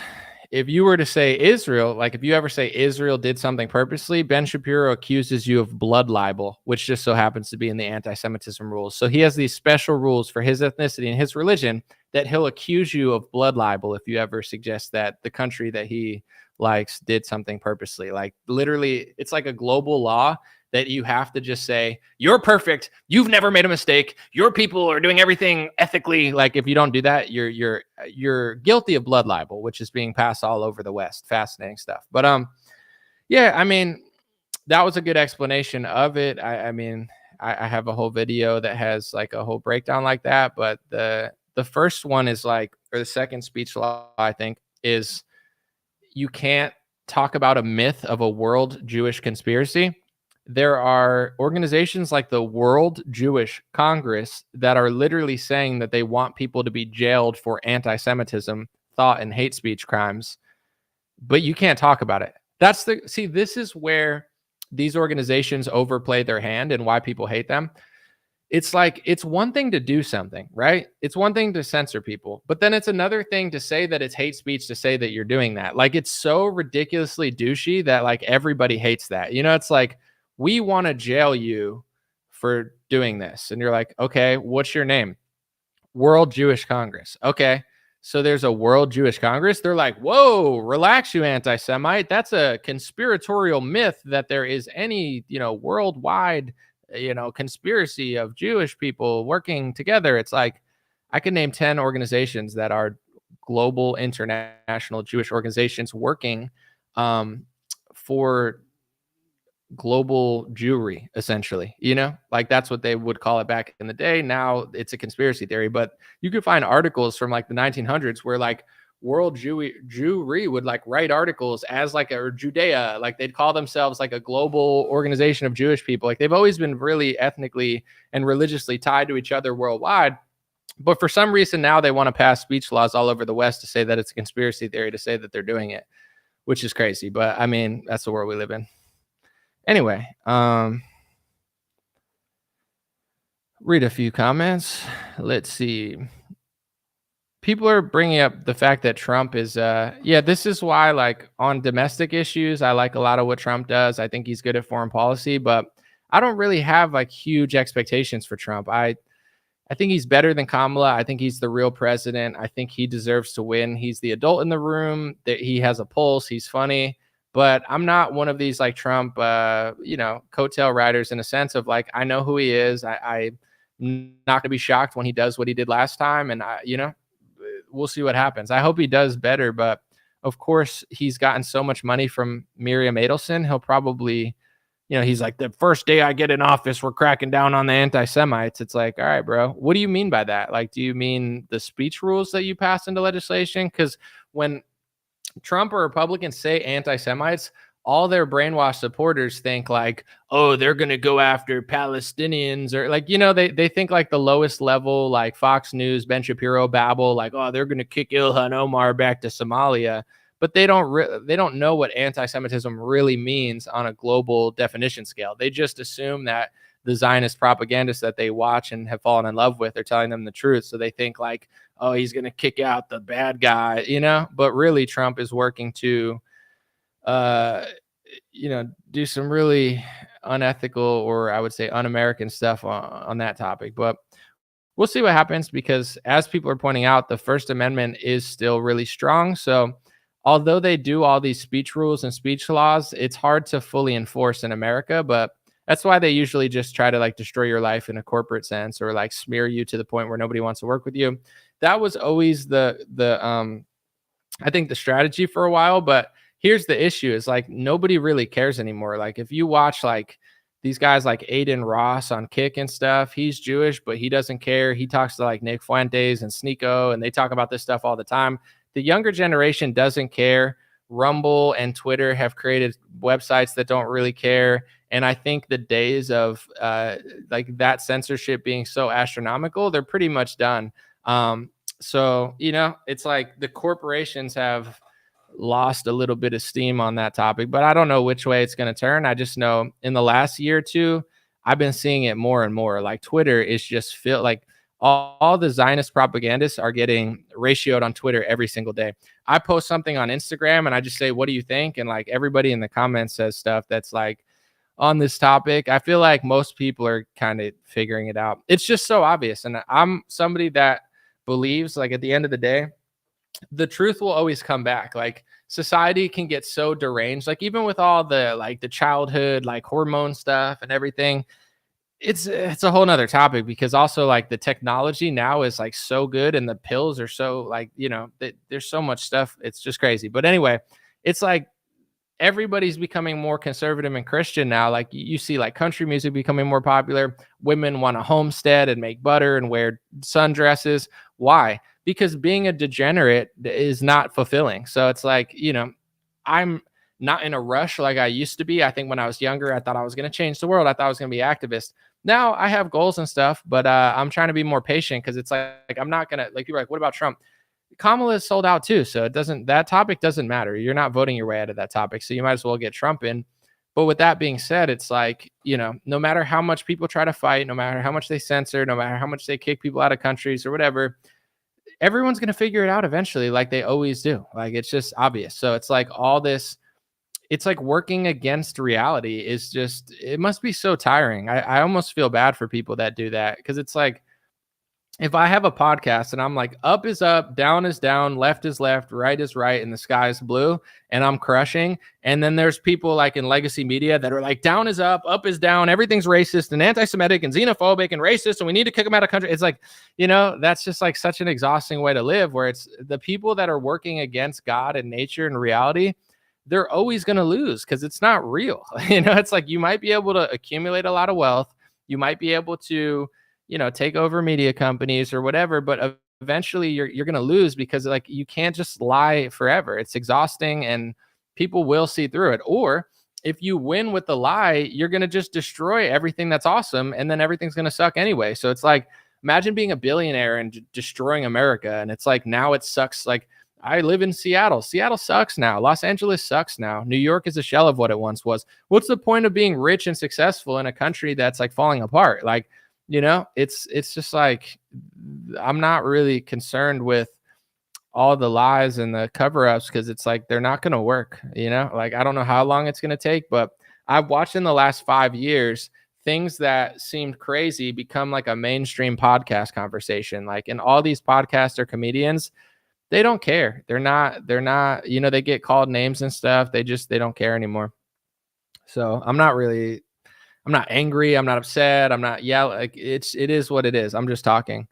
Do I talk off the cuff or do I use a teleprompter? I talk off the cuff. So I'll just tell you real quick. I don't want to bore you, but like before I go live, I try to think of what I'm talking about and get the proper clips that I want to upload. And then I chop up the clips and then I do it myself. And then I upload them inverted because the first one's got to be first. The last one's got to be last. But when you upload, the last one you upload is going to be first. So I have to actually beforehand, I got to think, say I have 9 videos I want to upload. I have to upload them inverted in order to talk about them properly. And everything is mental. I just do it, everything off the cuff. Everything is like pre-thought of. Like, I don't think of all my talking points, but I'm like, okay, I got these 8 videos. This is the topic. This is how I want to start. And then I just wing it. So someone said it's been working. What you talking? I'm not sure you're referring to, but cool. Someone said they're eating drop boxes. Who's eating drop boxes? Are liberals eating ballots? Is that a new conspiracy theory? Liberals are eating ballots now. That would be crazy. They're eating the ballots. The Haitians, they're eating dogs. They're eating cats. They're eating ballots. I won Ohio. The Haitians ate my ballots. The ballots were there and the Haitians ate it. They thought it was a cat. They thought it was a dog. They cooked it. They cooked it. They ate it. They ate the ballots. Like, all right. Could have been that. Could have been the Haitians. Listen, the liberals, they're disgusting. In Wisconsin, Green Bay, I love Brett Favre. Brett Favre is a good quarterback, but there's a lot of disgusting liberals in Green Bay. They're eating the ballots with their disgusting garlic aioli fries and their oat milk lattes, and the Haitians ate all the ballots in Springfield. All of the ballots were there. I won Ohio by 40 points. And then I love the blacks and I love the Haitians, but some Haitians, they eat ballots, they eat cats, they eat dogs. Yeah, like, all right. Yeah, like, dude, if you say so. Someone said we need. Sorry, I missed that one. The father of the vaccine hasn't bragged about the vaccine in a few months. Well, there's no political reason for it. Like, the best he can do on that is just not talk about it because he doesn't tell the truth on it. So, we'll see. We'll see what happens.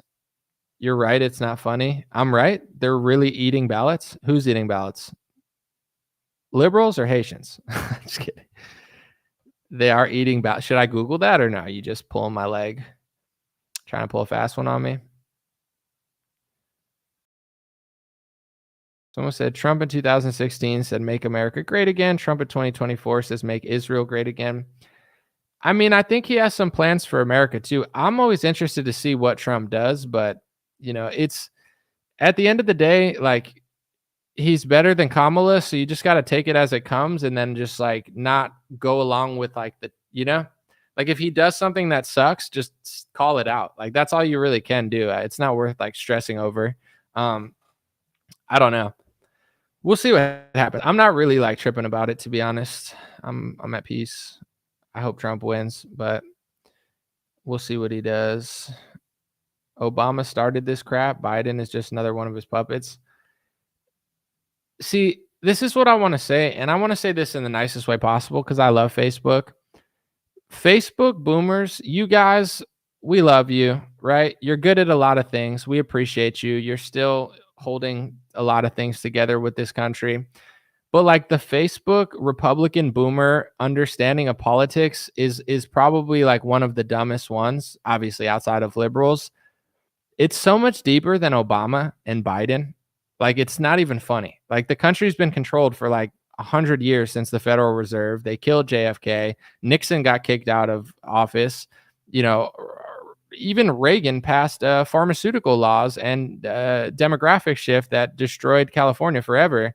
And you're like, it's Obama. It's like you guys just love talking about like Michelle Obama's alleged genitalia. Like, that's like the IQ level of like Facebook boomers, like political discussion. They're like, Obama's wife has a penis. It's like, I'm not trying to be mean, but it's like, Obama sucks. But if your political understanding is like everything bad started with Obama, like, you're almost as dumb as a liberal. Like, in some cases, liberals probably make more sense. Am I on X? I'm on X. I just stopped. I'll start using it again, but I don't know. I just stopped tweeting, and I never wanted to tweet again. I can't explain it, but it's like a community that I just don't feel like talking in, because it just reminds me of like high school. It's like, oh, Susie talked to Johnny, and Johnny said this to Susie, and he's fighting with Timmy, and it's like, bro, I don't care about any of these people. So I should use Twitter because I'm losing money by not using it. I just stopped tweeting for a month, and then I don't want to do it. Like, it gives me stress. Like, the comments are weird. I posted my my YouTube link, which, by the way, my YouTube links never get as much engagement as everything else. And someone's like, "Oh, your engagement sucks," and like, people are just so freaking annoying on X. I'm not saying like it's bad. It's one of my favorite platforms. I'm on there. I just don't feel like tweeting. You understand what I'm saying? I have a million things to do a day. Like, do I want my reality? Like, what were your 30s like, Anomaly? Oh, my 30s were me on Twitter arguing with a bunch of weird people all day. Oh, what a good life. Like, dude, I'd rather like not, you know? So that became my life for too long, arguing with people on Twitter for like 3 years. And honestly, I don't have a lot of regrets, but I do kind of regret it. You know, I think I wasted so much time, so much energy, so much stress, and so much of my life talking to people on Twitter. And I think it was like probably one of the dumbest things I've done over the past couple of years. Because I remember during COVID, like, I couldn't even like talk to people in real life. I was like, dude, this guy said this to me on Twitter. Like, I became like a weirdo, you know? I'm like, dude, the Twitter, like, my friends were probably like, bro, shut up about Twitter already. But because I was stuck inside because of COVID, my whole life became just arguing with people on Twitter. It's like, what a waste of a life. Thank God I accomplished other things, or else I'd hate myself. But yeah, I want to make money on X and I want to get information out there, but it's like, I just don't want to talk to people. It's like, I have an opinion, and, you know, some libertarian will be like, well, technically, it's like, shut the fuck up. You know, it's like, not trying to be a dick, but it's like, I don't care. Like, I know what you think. I know what you think. I know what you think. I know what you think. I don't care. I don't care anymore. I'm doing my videos. I appreciate discussion. I get tens of thousands of comments on Facebook every day. I get thousands of comments on Instagram every day. I'm already popular and getting hundreds of thousands of views and thousands of comments every day. Like, do I really need to argue with retards on Twitter? I mean, it totally, you know, can you say that word? Sorry about that. Anyway, where were we? Someone said boomers invented the internet and computers. Sure. I like a lot of boomers. It's just like Republican Facebook boomers. They're like 30 years behind. They're like, Obama created all the problems. And then you're like, yo, what do you think about Zionism? They're like, dude, we have to give up everything for Israel. It's just like, yo, they're bombing kids. Like, it's good. It's good. They're killing it. It's like, dude, Facebook boomers, like Republican boomers, are like so brainwashed. They're never going to get it. It's just like, they're just going to phase themselves out. And then the younger generation is going to get it. And the younger generation's crazy. So I'm not like looking forward to it, but like, Republican boomers are so stubborn and so like delusional when it comes to politics. They're like, Trump is everything and Obama started all the bad stuff. And it's like, you just figured out, like, you thought the media was telling you the truth for like 40 years. And then Trump was like, the media is fake. And you're like, it is? It's like, you've been wrong for 30 years. You were wrong about George Bush. You were wrong about Republicans. They've been sold out to the donors. And like, you know, Obama is a puppet. He's not even like a high level puppet. He's like a low level mouthpiece, just like Kamala Harris. That would be like saying Kamala Harris is running the government. Obama's not running the government. Kamala Harris is not running the government. Obama is like three pyramid schemes down. You know, he's like a little puppet that gets some authority because he was the president. But it's like, I don't like Obama, but it's just funny that every like Republican over 50 thinks Obama controls the government. It's like, these people are really dumb. But anyway, I should probably be nicer, but it's kind of funny. Anyway, someone said we've known about fake news for 50 years. Some people have, some people haven't, you know. The people that know what I'm talking about. It's always the people that I'm talking about that get offended.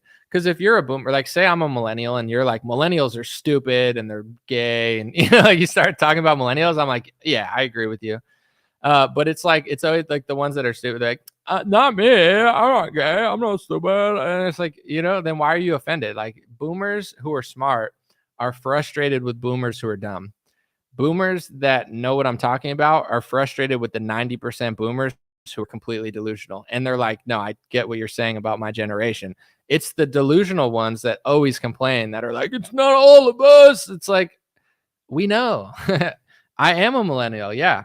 If you said millennials are dumb, I'm going to be like, not me. I'm a yeah, obviously. I hope you don't think I'm dumb, but if you do, I don't care either. But, I don't know. My generation's like, okay, but I think mostly my generation seems complacent, you know? They're just like doing normal stuff and going along with the vibes, but I don't know. Say what you want. Boomers for Lewinsky. Never mind. I don't want to get into that now. Let me Google Lewinsky, because like nobody knows this about this. It just shows you how like controlled everybody was. Lewinsky. Okay. Here's every boomer and every millennial and everybody knows about Monica Lewinsky, right? Let's all play a game. I'm not even going to read the headline. I'm going to make somebody else do it to know that other people are listening to me so they don't just believe what I'm saying. Google Monica Lewinsky Netanyahu, okay? Somebody Google Monica Lewinsky and Netanyahu and let me know the first article. What's the headline? I'm not going to say it. I'm not even going to read it. I have it here, but let me know what the first headline is, okay? Monica Lewinsky Netanyahu. First one to type it, I'm going to read it. Until then, I'm drinking my coffee. Everybody knows Monica Lewinsky, but nobody could figure this one out, apparently. Let's see. Ding, ding, ding, ding, ding, ding, ding, ding. Ding, ding, ding, ding. Honk, honk, honk, honk, honk, honk, honk. Let's see. Anybody? Someone said, I know exactly what you're I'm not touching anything. I'm just reading headlines. So let's see who gets it. You will be smarter when you age. I hope so. But just because I'll be smarter doesn't mean that people over 50 know what they're talking about. Not all of them. Some do, some don't. But okay, there it is. All right, Matthew on YouTube, he got it. The headline is Netanyahu said to have offered Lewinsky tapes for Pollard. So somehow Netanyahu had Monica Lewinsky tapes and he offered them to get Jonathan Pollard, a spy, out of America because we caught an Israeli spy spying on us and we put him in prison because that's what we used to do to foreign spies that were trying to undermine American democracy. Guess who? Let's get it in the comments. Who pardoned Jonathan Pollard and sent him back to Israel? Somebody tell me who did it. Who sent that spy that Netanyahu offered Lewinsky tapes in order to get back? Who sent Jonathan Pollard back to Israel? Let's see who gets it in the comment section. I'll just tell you. People will probably get it eventually. Donald Trump. And ready? Guess whose airplane Jonathan Pollard, the foreign spy, guess whose airplane they went back to Israel on? Let's look. The Adelson family jet. Whoa, but don't talk about that hateful conspiracy theory, aka all you have to do is 3 minutes of research and it's in every single headline and it's in Israeli news. You don't even have to go to hateful news to read it. It's like, it's just so obvious what's going on in the country, but you're just not allowed to talk about it or notice. So let's all act dumb. It's Obama. It's Obama. It's Ilhan Omar. And I listen to Dan Bongino. It's Iran. Oh, Candace Owens got banned from a country? Oh well. I said it. It's just so stupid, honestly. Wait, the mega donor who gave hundreds of millions of dollars to the Republican Party gave the jet to the foreign spy to fly back to a foreign country after a foreign leader offered the Lewinsky tapes for Obama. It's Michelle Obama. Anyway, you know, it's one of those things where it's like, it is what it is.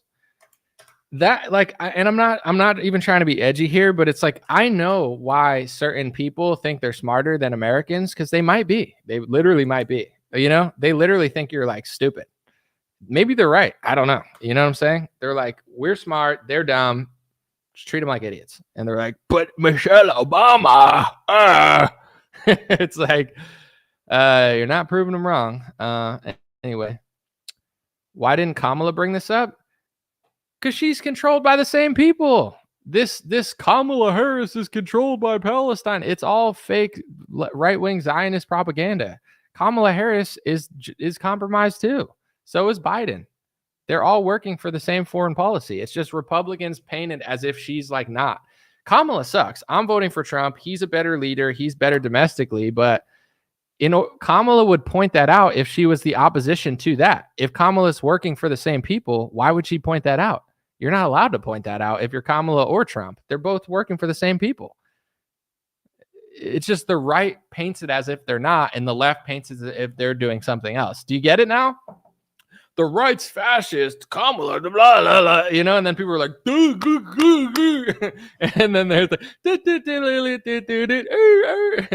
then everybody's just getting fat, and it's like nobody notices. It's like, why is everybody fat and have diseases? It's like, Kamala is Obama.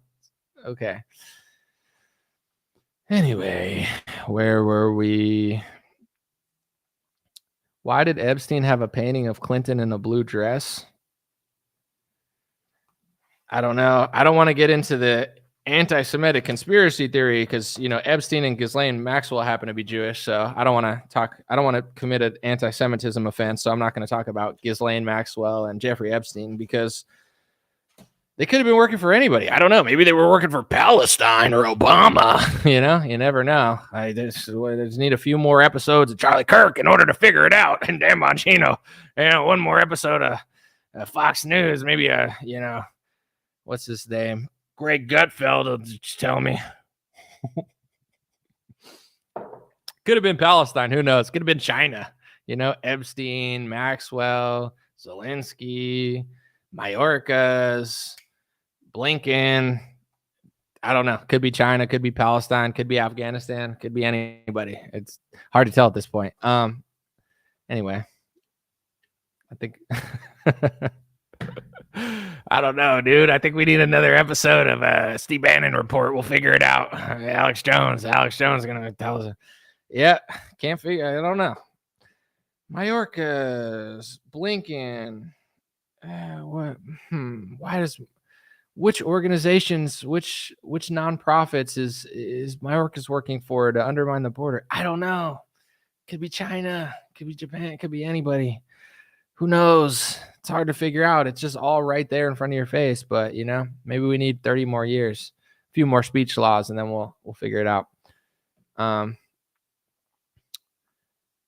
Someone said, so Trump knowingly brought them back. What, a foreign spy? Yeah, he knowingly brought back a foreign spy. And a few rappers. If you're a Kodak Black fan, he also pardoned Kodak Black and Lil Wayne. But yeah, Trump pardoned a foreign Israeli spy and sent him back on his donor's jet. And you barely heard about it. Do you know why? Why did left-wing media not talk about it?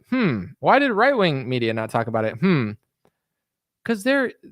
You know, if someone's giving $500 million to the Republican Party, what people don't understand is like, I don't take a single dollar from donor. Like, I'm so disconnected from that world. I don't need their economy.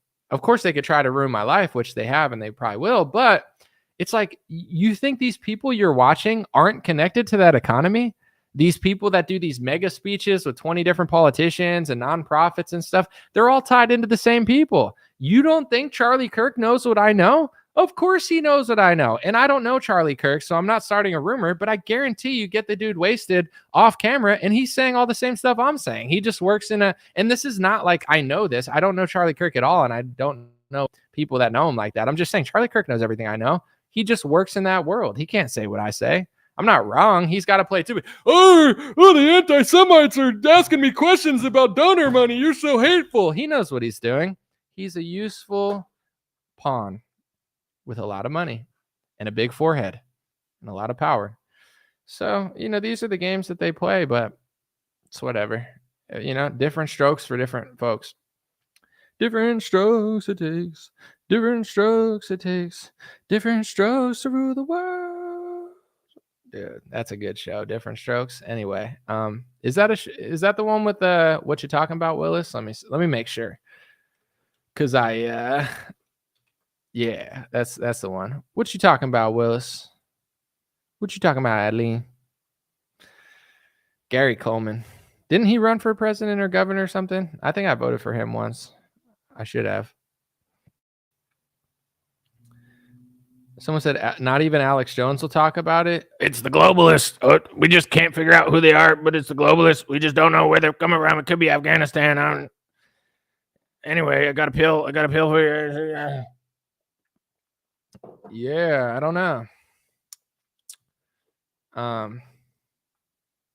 Someone said I grew up watching Different Strokes. That's a good one. Different strokes it takes. Different strokes to rule the world. Anyway, that's enough of that. You're too young to remember that show? I'm an old soul. I had a Gary Coleman t-shirt in high school. Real story. I used to watch it. They had like a TV Land or something. You could watch all the old shows. I like Different Strokes, Golden Girls. I have a Golden Girls t-shirt. Every time I wear that out, the old ladies start hollering. They're like, nice t-shirt. I'm like, thank you. Listen, hey, come on, I got a date tonight. Relax. No, I'm just kidding. But no, I do wear a Golden Girls shirt. The ladies love it. Someone said, what are we going to do? Change yourself to change the world. Your problems they're not other people. Everybody gets what they deserve in the end. So you just got to be the best version of yourself you could be. Not play the victim, not cry about the circumstance, because everything happens for a reason. In times of triumph or in times of tribulation and trials, you can triumph, So it's like, you don't want to be someone who isn't grateful for what they have. So you don't want to be like, I want to go back to yeah, of course I want less crime and I'm going to vote and I'm going to do what I can, but you don't want to like spend too much energy. Be grateful that God put you at this moment. Be grateful that you are who you are. Be grateful that you have your opportunities and lead into that. Have fun and do good work and be a good person. Like, don't get so mad at another country or group of people. Like I don't co-sign that, because I think it's just a sad, sorry life. And at the end of the day, when everyone starts pointing the finger at each other, then nobody realizes what they're doing. So it's like, our group is getting what we deserve because our group is becoming fat and lazy and dumb. And I don't think my group is fat, lazy, and dumb. I think we're great, but it's like we're being fat, lazy, and dumb. And like fat, lazy, dumb people don't get good results just because they complain on the internet about other groups of people who are working together, So I don't feel like I'm a victim. I just feel like people are, they're not paying attention. But if everyone, this is like the psychology that a lot of people don't think about. If everybody paid attention, would you be special? You'd just be like everyone else. No one would care. It would be like, oh, you're just another guy, So it's like being a high level athlete and being like, why is everybody not as good at football as me? If they were, you wouldn't be a pro. So, be grateful in some ways, even though the world is chaotic and a little weird, where like everything happens for a reason. God put you here at this time, not a different time. So, it's like, just do what you can, but at the same time, focus on yourself, because I think like sometimes activists are the worst people. I figured this out in my 20s. I lived in a house with my girlfriend at the time, and I had two other roommates. It was me, my girlfriend, and two other guys. And one of the guys was like super into politics, and I wasn't really that into politics at this time, but he was like an alcoholic. He was older than everybody. I don't know how, like 30s or whatever at the time, but like he was just like an alcoholic, kind of a little weird, and like he was cool though. But like, basically, he was always complaining about politics. Like and I was just thinking in my head, I was like, this guy would make the worst president. Like, he can't even do anything himself, and he's acting like he could change America and change the world and figure out foreign policy. Ryan Long is a funny skit about that. It's like the liberal who, can't even make his own bed or can't even clean his own room is going to solve the Israel-Palestine conflict. And it's funny because it's true, where it's like, maybe you would make a good politician, but a lot of times the people who are the biggest activists are like the dumbest people, and they're just chaotic. So it's like, all you really can do is be the best version of yourself. And then if you are, then you'll, get elevated to positions that you deserve. But I do see that, like, look at these left-wing activists who are like, I think there should be a heavy penalty for like destroying art and ancient documents and stuff. They're Leonardo da Vinci, I'm mad at the Louvre. It's like, bro, I don't hate a lot of things because I try to be at peace. I hate the activists, the climate activists who destroy art. And it's like these ancient epic things that they could never create. They're not creators, they're destroyers. So they destroy art because they're brainwashed by some, documentary they saw, thinking they're going to change the world. These people probably couldn't even wipe their own ass. They're disgusting. I hate those people. They're the worst. So you don't want to be that guy. And there's a lot of people on the right too, like that. I don't know. They're just okay. So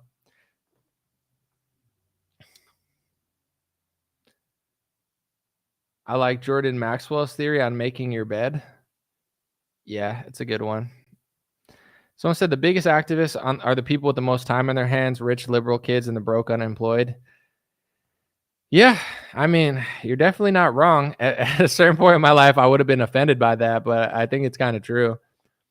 Even like on Twitter, okay? Like, I should have more time to argue, but it's like, I want to do things in life. I want to expand my business. I want to, get married and have children. So it's like, why am I arguing on Twitter? You get what I'm saying? It's like, there's grown men just arguing on Twitter all day, and it's just disgusting to me now. Like, I know I want to use it and like utilize Twitter because it's it's the best news platform. I like Twitter. I think it's doing great. But it's like, what are we doing? Like, who has so much time to just argue with people? I did do that, but I was wasting my time because I made money doing other things. So it's like just a total waste of my time. It's like arguing with people on Twitter is almost worse than activism. Someone said, there you go, Anomaly. Finally, you're making sense. Stop being so contrary. Stick to what you really believe instead of trying to appease everyone. I try to appease no one. I meant everything I said today, and this entire live stream was awesome. Maybe you just weren't listening, and now you're happy because I'm talking about self-awareness. I've always felt this. When I'm talking about the other stuff, it's just how the world works. It's literally how America works and the West works and what they're doing and the fake opposition. How is this appeasing anybody? Like this, if I was appeasing people, and I'm not saying this because I care, and I know this is like an annoying talking point, but like, I could make way more money and be successful in politics. You don't think I could be successful in politics? I'm not bragging, but look at all these idiots up there. I'm funny. I'm entertaining. I'm a good speaker. I'm very good. I'm very personable. You know what I'm saying? I could hold a stage. I could rock a mic. You don't think I could upstage these people in politics? 90% of politicians are clowns. They're losers. They're nerds. They're geeks. They're has-beens. They're people who couldn't make it in other industries. Trump is the realest one because he's hilarious and he's always been successful. But like, I don't want that. Like that, if I wanted to appease people, I could have went and did that. I could have sucked up donor money, and then I could have sat here and pretended like I don't know what's going on like everybody else because they have financial incentive in not telling you about these things. Nothing I said today or ever has anything to do with appeasing anyone. It's like the total opposite. So that's just not even an option for me because I'm not that type of person. I don't care. Like I don't need other people's money or other people's things in order to get what's mine. Like I don't need that. So it's not a big deal. Someone said, then everyone is perfectly fine with God's special people who won't even say his name, demolishing and blowing up all the holy lands and sites. How does this make sense?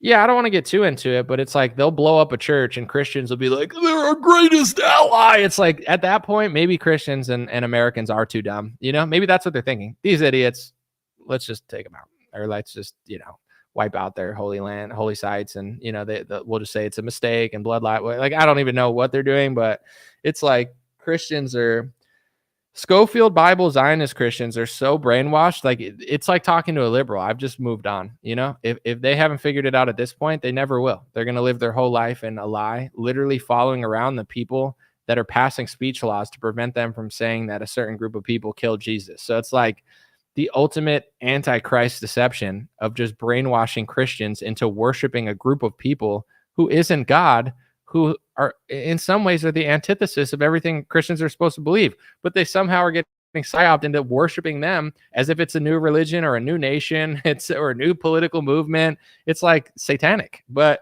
you know, I don't feel like arguing with people. I got enough stuff to do. So if that's what people want to believe, they're like, they bombed another church. Yeah, they're beating up the enemy. It's like, no wonder you're losing everything. No wonder your kids are gay and transgendering and everybody's fat. It's like, obviously, like what did you expect? Like, you know, and I'm not saying that with any joy, but it's like, yeah, I get why America's falling apart. It's not random, and it's not, Americans are not victims. They're just dumb. So, you know, I would hire Anomaly. I don't need a job. I mean, I run my own business, but at the end of the day, when you do what I do, you have two routes. Like, do you want to scale it? Do you want to stay the same? Do you want to get an assistant? Do you want to work for somebody else? I'm open to possibilities because I don't need to be the quarterback of the situation, but I'm always the quarterback because I have to be. Like, I've done this out of self-preservation because, you know, nothing was ever done for me and nobody ever opened any doors. So then I just did it myself. But I'm not a selfish person, but if I'm the type of person, like, do you know how many times people told me, no, you're not going to be successful. You're not going to do this. You're not going to do that. You're not going to do this. You can't do this. You can't do that. We can do it. And it's like, shut the fuck up, you know? And that's what I did. And then I got 1 billion views. I made my own business. So I don't necessarily like doing that stuff because I'm a little bit unorganized. I'd rather like play a role. But, you know, I also am not just going to give up. So I had to figure everything out, like video editing. I'm about to drop a new music video. I'm editing the whole music video. I do like to do it, but at the same time, I never wanted to edit music videos. Hopefully this will inspire anybody that's doing anything, but it's like, I kept giving people money to do my music videos and they kept doing half-ass jobs or not giving me the footage or it didn't look cool and they wouldn't listen. So then I was like, all right, I'll edit the video. So now I do music video editing just because, you know, nobody ever did it right. So I just like, I'm not going to not have a video. I got to do it myself. It's going to be fire. I'm excited. I want to do a fun video. Like, I mean, not saying this isn't fun, but like, I want to do a funny video maybe later tomorrow where like there's a funny video of Kamala that looks like she's on cocaine.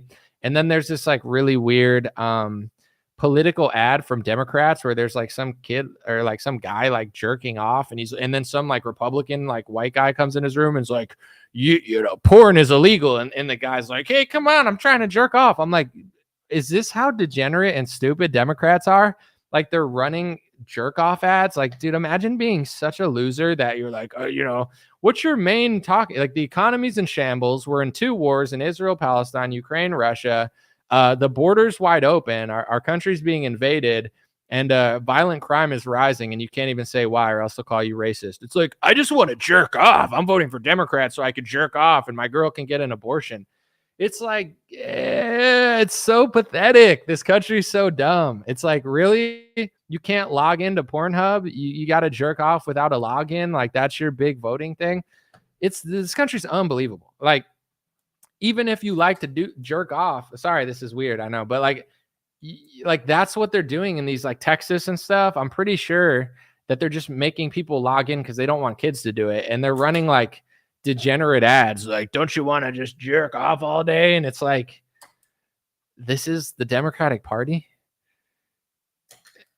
I don't know. The more they do that, the more like Republican I get. I'm just like, that's crazy. Like, and even like, say you're into that and then they like close the website. It's like, maybe here's a new one. Try not jerking off for a while. Like, you know, like it's like, oh no, they won't sell me cigarettes and alcohol. It's like, then just chill out and drink water for like a week and try that. Like, no, you got to do everything all the time. I don't know. I'm just not that tripping about this stuff.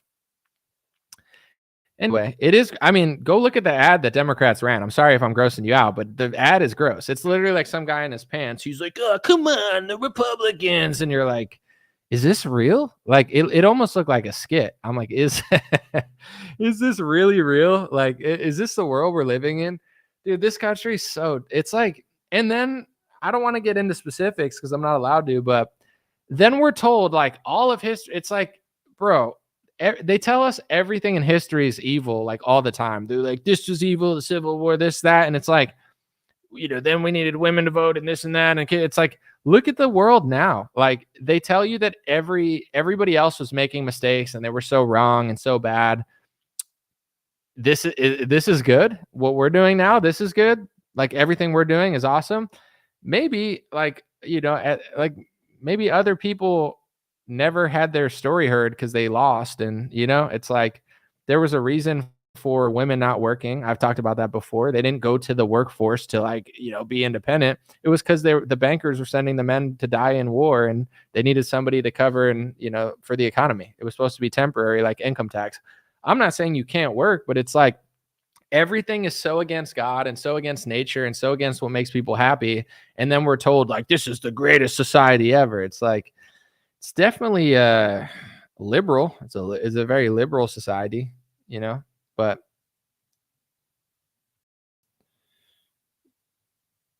was there a horse in the background? I don't know what you're referring to, but I'm just gonna not think about it. Sing Everything is Awesome and do Elon's Jump. What, I don't know that song, but I could try to do Elon's Jump. It goes like this. It's like, all right, dude. That was my Elon jump. He's like, woo! He's got like a Mars shirt on. His stomach's popping out. He's like, hey, we went to Mars. It's like, I don't know. Listen, we're going to Mars. We're going to Mars by 2045. Elon will bring us back to the moon and then to Mars. I'm like, I don't believe it, but maybe. Maybe we will. Maybe we won't.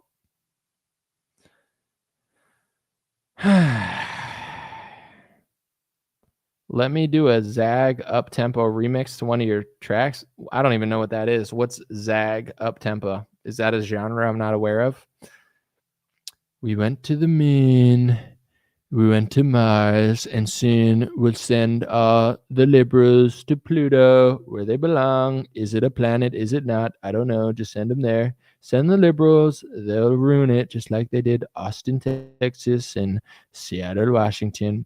It used to be beautiful. I went to Seattle one time, and they had a big, beautiful building. And I looked at the building, and I said, wow, this building is beautiful. It's a beautiful building. It's a big, beautiful building. One of the biggest, most beautiful buildings I've ever built in my building career. You're like, okay. Electric car is not good for the planet, someone said. I'm not an electric fan. Look at the BRIC Summit. They're all serious. Then you look at us. It's a R-word psycho circus. Yeah, I mean, the West is just like, in my opinion, being held for ransom. It's just the people don't realize it. So it's like Stockholm syndrome.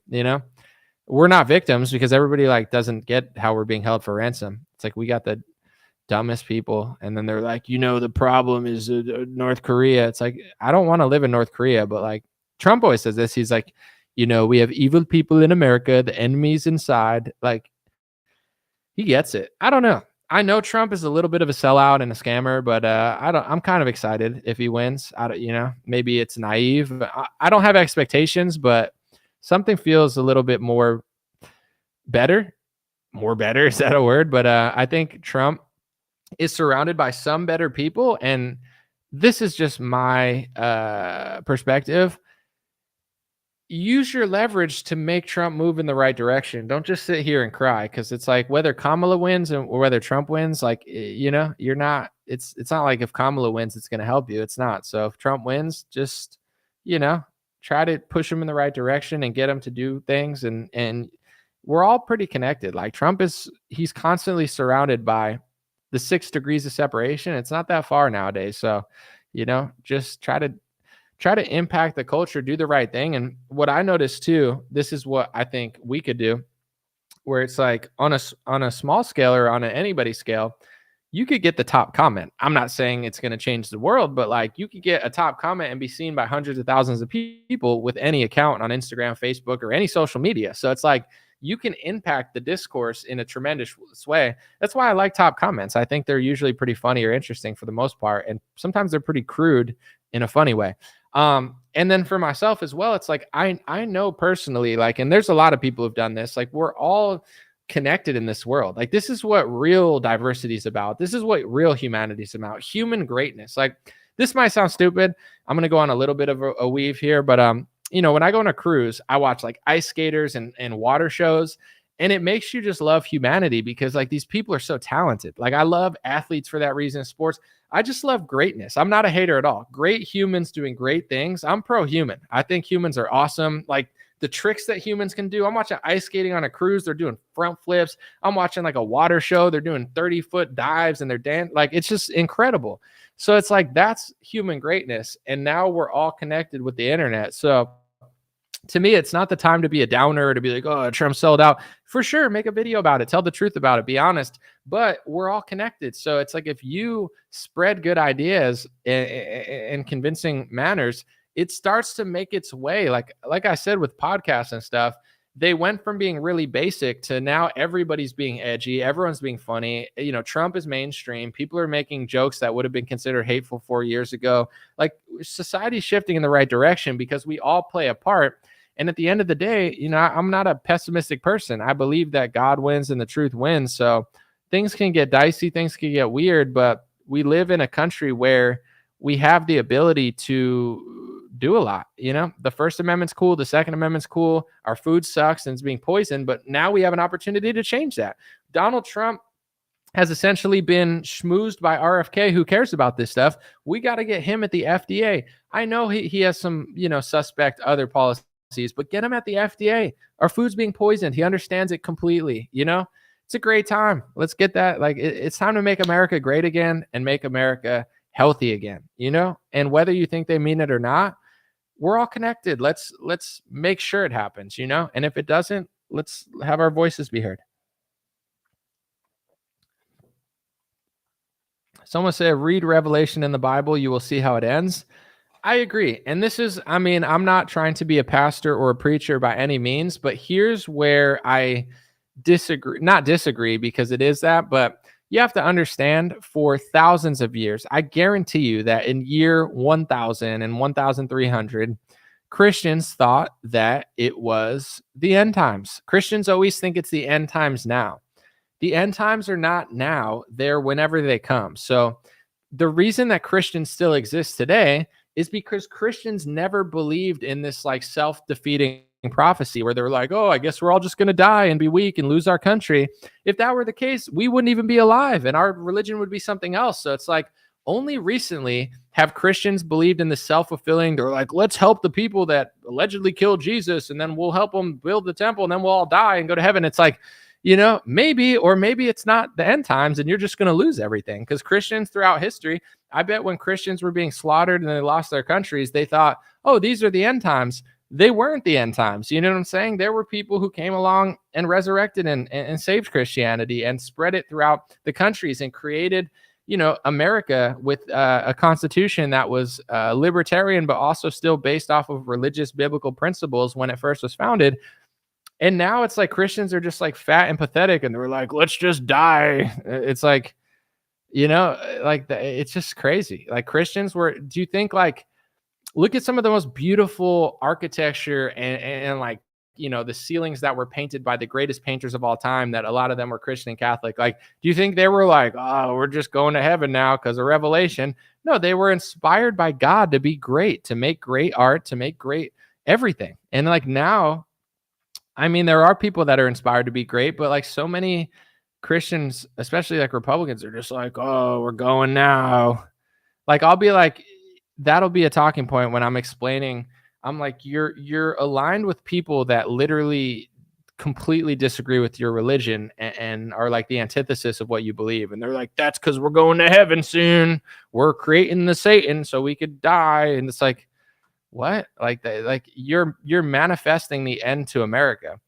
And then you're like blaming it on just liberals. It's like, yeah, liberals are responsible for America falling apart, but you're the fake opposition that's almost like guaranteeing its demise because you don't even have a control over the side that you think is uncontrolled. And then when it's pointed out what's really going on, you're like okay with it because you're satisfied with like the end. Everybody needs to be comfortable with the end at some point, but I don't think it's time to like just give up. Like I don't live my life that way, and I don't agree. Someone said if you don't garden, you're not a Christian. Well, consider me Miles Davis. I'm just kidding. Someone said nothing will change. The riots and the flu shutdowns will return.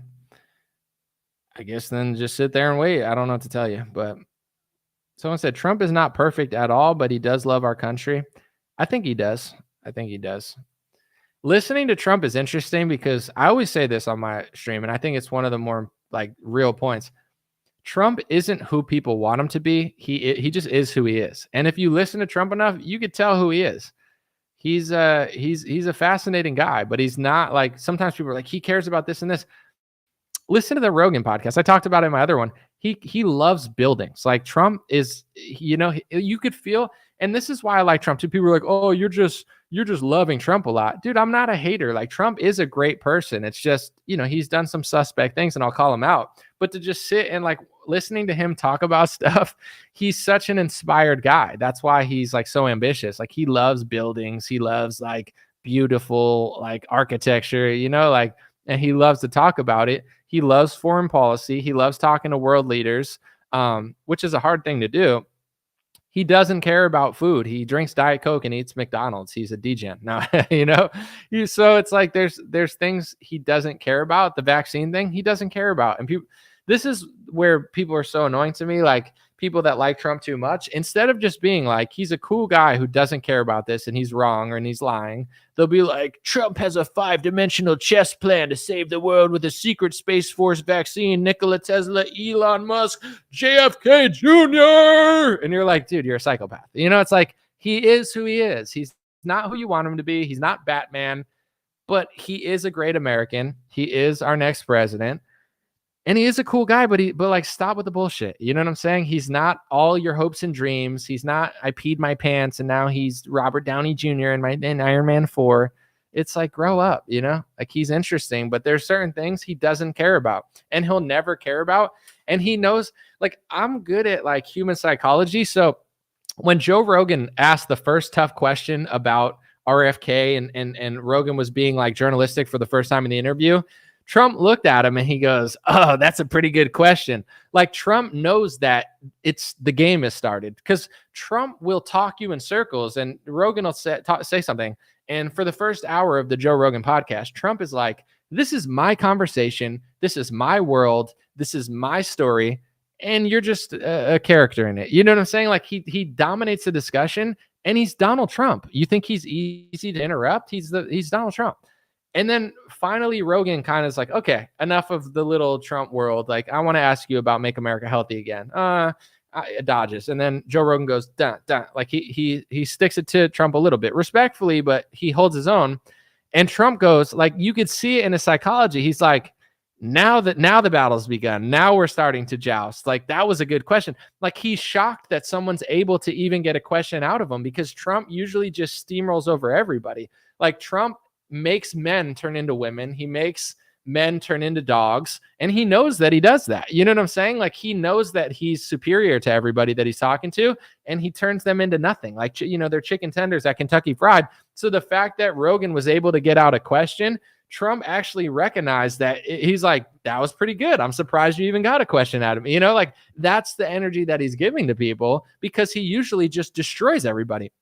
If I talk to Trump or I ever get a chance, he's not going to steamroll me like that. Of course, I'm going to let him talk. And of course, he's going to be an alpha. I'm not saying I'm better than Trump or anything. Of course, he's going to do his thing. But I'm not going to let him steamroll me. I'm not, I don't care who it is. I know what I'm talking about. And I'll get my questions out there respectfully and let Trump do his thing as well. But I know, like, Trump he respects people that are able to get one off on him. But it's just so rare because most people are completely subservient to him. Like Trump, he looks at everybody like his little dogs and minions. And he's, like most people in Republican media, he's just like, it's my world. You guys are like, most people in Republican media are like, oh, Trump, and so it's like, it's like Rogan asking him a couple tough questions in a row. I could just tell that Trump is like, that was pretty good. Most people can't do that to me. Most people are not even able to find a footing to get there with me, you know? Like, he recognizes game. I think he's a genius when it comes to like social cues and conversation. And I just kind of like picked that up, and I thought it was hilarious that he's like, oh, you're asking some questions here, huh? Oh, interesting. That's why when I used to say stuff about Trump, I was going in pretty hard. But I'm like, I don't think Trump would hate me. I mean, probably he wouldn't like it as much as someone who like licks his boots, but he's not a dumb guy. Like, he knows he's lying about certain things, or at least he would if people called him out on it. So it's like, I don't view him as this like emperor that knows everything. He's a really funny pro-America guy who builds buildings and loves foreign policy, but he's completely, I wouldn't even say clueless, because he does know a lot of stuff, but there's certain things he really cares about, and there's certain things he doesn't care about, you know? And one of the things he doesn't care about is the health stuff. He really doesn't care. So people need to get the right people in place, because it's possible. But if you just sit back and say he'll do it, he doesn't care. He would hire a big pharma person and not lose an ounce of sleep over it if nobody was around him. RFK played it perfectly. He did his little dance. He got a following. He used it as leverage to join the Trump campaign. Genius. RFK played it perfectly. People can go back if they would like. A year ago, what do you think of RFK? Anomaly, what do you think of RFK? He's a great guy. He's a little sold out on the topic that everybody's sold out on, but he's not running a real campaign. I said if he was serious, he should drop out and endorse Donald Trump, because that's the only way he's going to get into office. And what did he do? He dropped out and endorsed Donald Trump. So why would I complain? He did exactly what I wanted him to do, what I thought he should do, because it's like running for office and getting 5% of the vote. Oh, I'm going to change the world. Bro, you're just going to do nothing. You're going to like throw off the election and do nothing. Now he uses his leverage, his flattery, and RFK goes from a socialist communist, oh, he's a Democrat, to RFK, he's the best, he's great, we get along. You know, he played it perfectly. RFK smart. I hope he gets into the FDA. I love it. Tulsi, same thing. I've always liked Tulsi too. Yeah, she's, you know, she has her flaws too, but she's a real one. Definitely realer than most Democrats. And everybody needs to play a role. You don't put Tulsi as like, you know, picking Supreme Court justices, but you do put Tulsi somewhere, you know, you put her on like a foreign policy advisory board or something, or I don't know. Someone said I didn't get the Khabib joke. He's a fighter. Khabib's one of the best fighters of all time. Definitely top like 20. I don't know, depending how you rate it, but Khabib is one of Trump's favorite fighters, if not his favorite fighter. So he goes, Joe, you want to endorse me? You're a Khabib person, not a Kamala. It was a good joke. And he's trying to get Joe to endorse him too. Like, dude, it's funny because here's what I'll say. And I don't know what game Joe's trying to play. And I thought the interview was great. And I thought I have no complaints. Like, I like Joe. I don't think Joe likes Trump. And I think he just let Trump kind of like steamroll over him. And like, I thought he would push back a little more. Not that he needed to, but like, I just could tell he doesn't like Trump. And like, Trump kind of just like was rolling the whole time. Like, you should endorse me, you know, like, and like, definitely Joe had a few little points, but the vibe of it to me was like Joe was just like he was making a few snarky comments towards Trump. He's like, you know, Dana White's the only reason you're here, which is like his way of being like, I don't even like you that much, Trump, but you know, I like Dana and you're here and it's a good conversation. You're going to be the president. That's fine. I don't want to be overly critical because like that, it's a great interview. And I thought Joe did great. But what's interesting is like, if Joe doesn't like Trump and you have Trump in front of you, you know, why not tell him? Why not be like, Trump, like after an hour, be like, Trump, you know, you tweeted that everybody should boo me, or you Truth Social that everybody should boo me in the UFC. Like, that was lame. You know, why not call him out on it? I don't know. I don't mind the way Joe did it, but like you could tell he kind of just reminded me of like in the playground, a kid who just had his like arms crossed and he's like, I don't like you. Dana's the only reason you're here. Like, instead of just being like, you know, that's how I feel. But I'm not trying to be like over scrutinize it because I thought Joe did great. I'm glad he had him on. I wouldn't change anything. it was just interesting because if I like anything I think, I'm gonna probably say, but I get it. Like there's different ways you could play it, and that's how he played it. I respect it. I just thought it would have been funny if he like called him out a little bit, but someone said I was waiting for Rogan to ask Trump, dude, have you ever considered ketamine? He's like, dude, have you ever tried DMT? Dude, have you ever tried DMT and talked about aliens with Duncan Trussell? Trump's like, what are aliens? Who's Duncan Trussell? Hey, have you ever tripped out on LSD and talked to Duncan Trussell about like Pluto? Who is Duncan Trussell? I only know John Bolton. He's an idiot. John Bolton's an idiot, but a good one, a bad good one. I hired him. I fired him. He's good. He's bad. That would have been funny. Have you ever tripped out on ayahuasca in Chile? No, I don't like Chile. I don't go to South America. Someone said if this is a quote. Hold on, I want to see that one. If a man has no vices, he's in great danger of making vices out of his virtues. Thornton Wilder. It's an interesting quote. We all have vices, no doubt. I mean, I think that is true. That's actually a really profound quote. I'm gonna read that one again. If a man has no vices, he's in great danger of making vices out of his virtues. Thornton Wilder. It's a good one. I like that. I think it's true too. Everyone has vices, even people who pretend like they don't, like they do, you know? Maybe someone's perfect out there, but it's not me.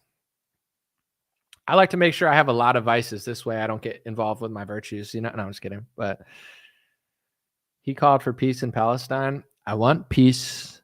He'll say everything, you know? He'll be like, Israel should blow him up, but I want peace, but I want war, but we should blow him up, but we shouldn't blow him up, you know?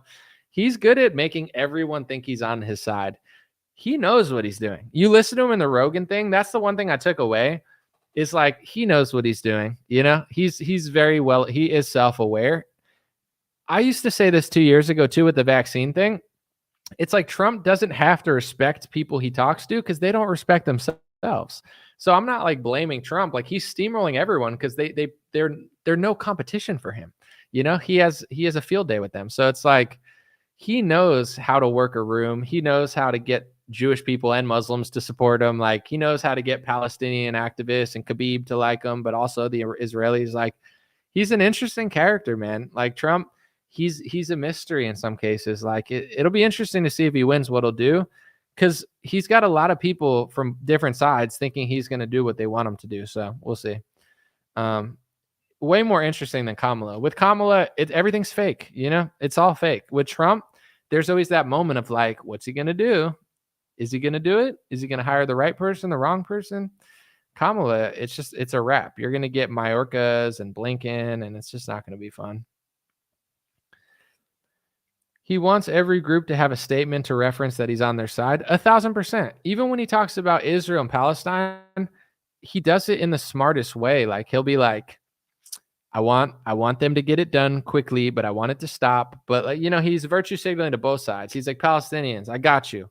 They're killing too many. Israel, do what you want. You run the country anyway. That's like there's like dual messaging in his Israel Palestine talks for sure.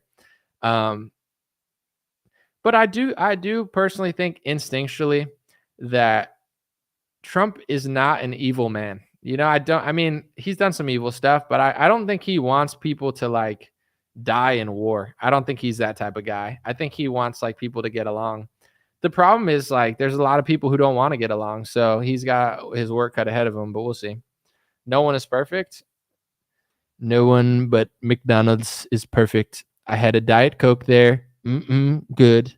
I would say it was good. When I'm president, all the ice cream machines will work in McDonald's if you vote for me and you're Muslim. I like Muslims. If you're Jewish, I like Jews. If you're Christian, I like Christians. Okay. I like everybody. Okay. Everybody can have religious freedom and Slurpees and milkshakes under Daddy Trump. Dude, the Slurpee machine's going to work at 7-Eleven. I got to vote for him. Trump is a protest vote, always has been. I guess you could look at it that way. I don't know. People have been propagandized for so long, they've literally lost all common sense. Someone said quite sad. There's a lot of sad things going on.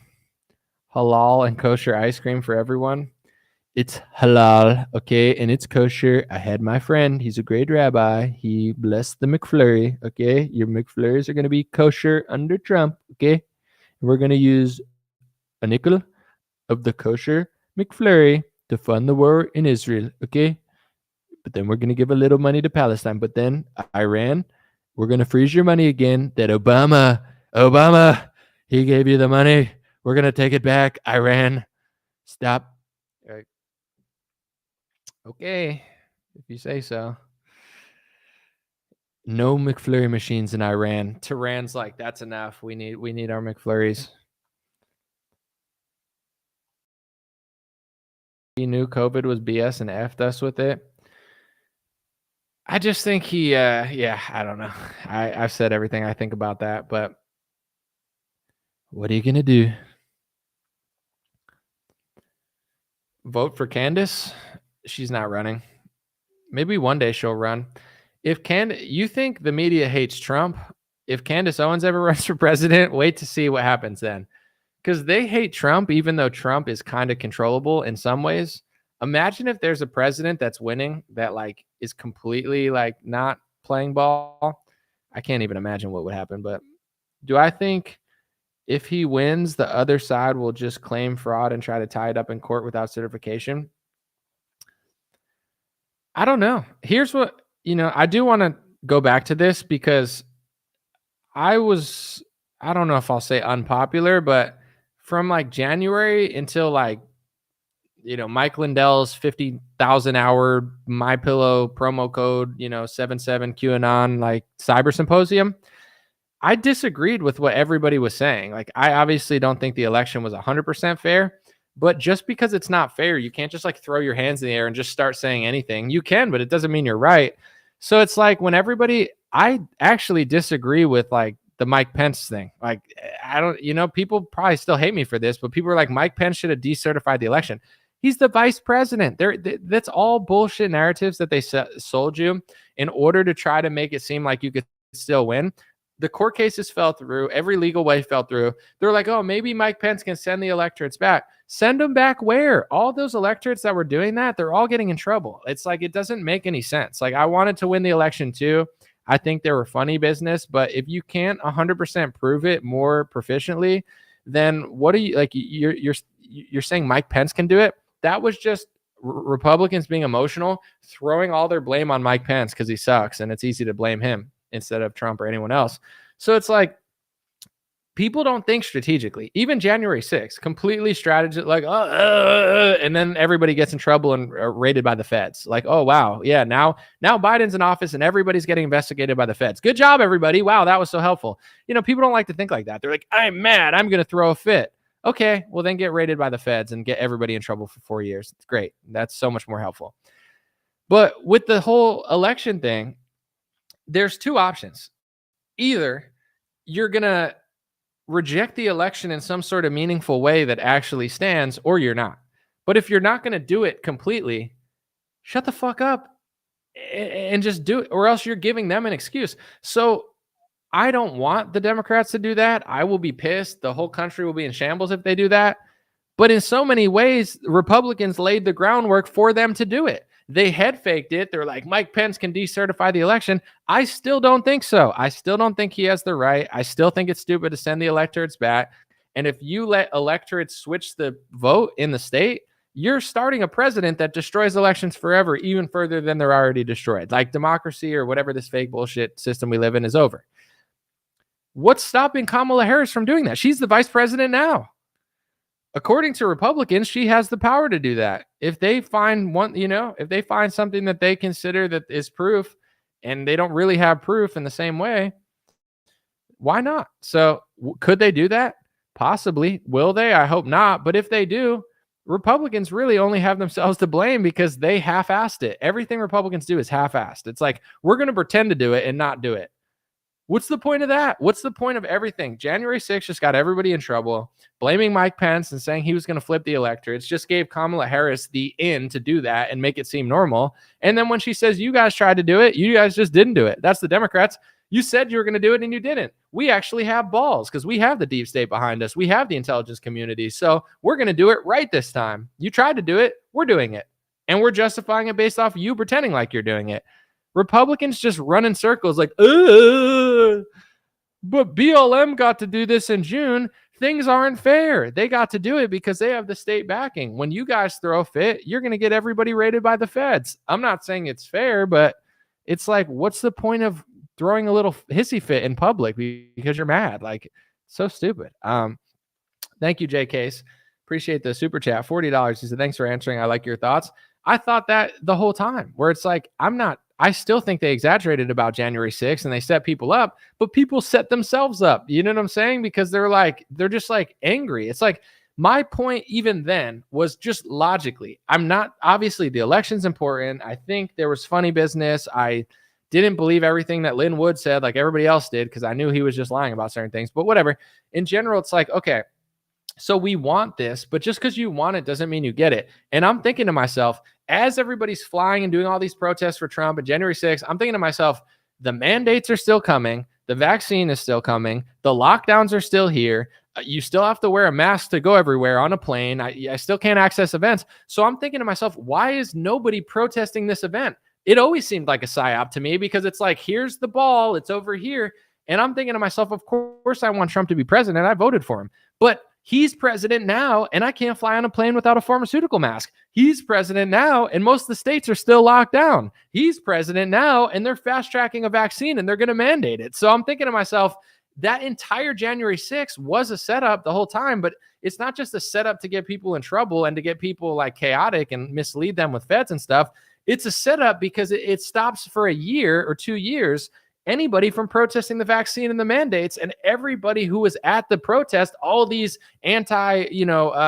whatever, they were all anti-lockdown protesters. So they lured all the people who would have protested the vaccine mandates and the mask mandates to the Capitol, arrested them, and then the feds started calling everybody and showing up at everybody's house in order to intimidate and scare everybody that was an anti-lockdown protester.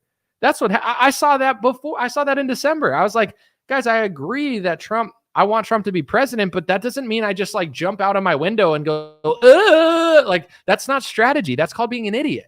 And that's what people did. They're not thinking, I know what people were going for, but the Mike Pence, blah, blah, blah. Sure. You can convince yourselves and tell yourself that everybody's a traitor who doesn't agree with you. What did you get out of it? And then what happened all of January? The mandates set in, the mask mandates set in, the lockdown stayed in most states. And where was everybody? Fighting court cases. Where was Trump?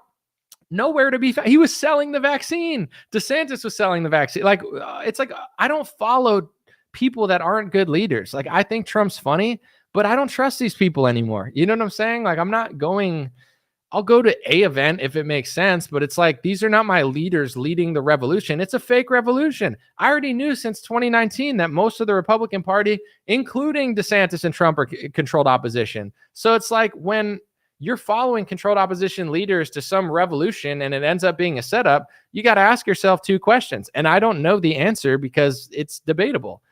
Was it a controlled opposition setup because Trump is the real deal and, the feds and liberals set you up there? Or were your own team setting you up? I don't know the answer, and I'm not making accusations because I have no idea, but I wouldn't be shocked either way. I wouldn't be shocked if Trump didn't know. And, he just didn't know, and it's not his fault. I also wouldn't be shocked if they were like, set your people up so we can roll out the vaccine, and then nobody's going to be able to protest it. I have no idea. But all I do know is I watch social cues. So when everybody got arrested, what did Republicans do for years for the people who got falsely arrested, especially the people who did nothing, who just stood there or took a tour in the thing? What did Republicans do for you guys? Nothing. What was Trump talking about until Kanye and DeSantis kind of pushed him to talk about it a little bit? I think it was Kanye that was like, you're not even talking about the January 6th people randomly.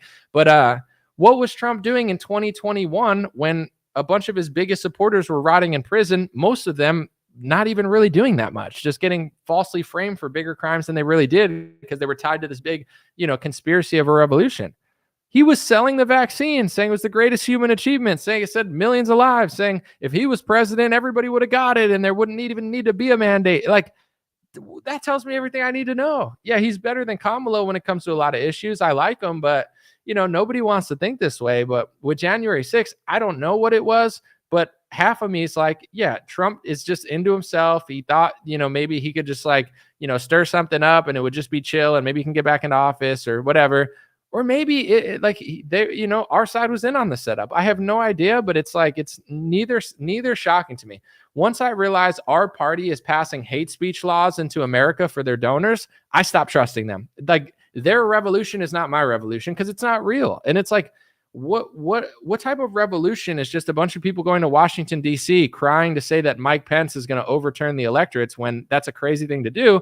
And he never did it, which he never was going to do. And now Kamala Harris can do it. It's like, you head fake and give her the in to steal this election. So I think I think there's a lot of funny business, but here's what I will say. And this is everything, whether it's Republicans, truthers, that when there is a crisis and there is an election that has fraud, everybody becomes an expert. And then it becomes a game of who's saying the most, I won't even say outlandish, who's saying the most extreme version of it. That's who we're going to follow. And if you're not saying that, you're not saying enough. What was the biggest video, or one of the biggest videos from November to January? It was the Alex Jones psyop, where he had some fake guy say that there were watermarked ballots and Trump had beat the deep state and he'd caught them cheating with the watermarked ballots. Completely fake. Alex Jones platformed it anyway. Alex Jones knew it wasn't real, but he just wanted the views, like always. And it probably got 100 million views. That's what people believed. So if you're not saying that, I'm like, hey, I wish we had a stronger case. Like, I want Trump to win. I think they cheated, but I'm not seeing it from Linwood, and I'm not seeing it from the Alex Jones psyop. And people go, oh, you're just you're a traitor. That's good that we got him caught. Pushing a fake narrative that you caught them when you didn't catch them is the ultimate controlled opposition, because now everybody feels like they have something that's not even there. So then people don't even have to work towards finding more information, and same with like Linwood and Sidney Powell. Part of me wanted to believe them, and part of me, got caught in the like, oh, maybe they're telling the truth and stuff. But at the same time, then I saw Linwood post some fake article called Conservative Beaver, and I'm like, well, I'm not stupid. I know that's wrong. It said Obama got arrested or something, and I was like, that's a fake article. I do journalism for a living. I know Conservative Beaver. It's a parody website. It's a satire website or a fake website. And people didn't believe me. They were like, he's telling the truth. And I'm like, dude, this, if that's how dumb people are, of course they're going to get set up, because now people are not able to discern truth.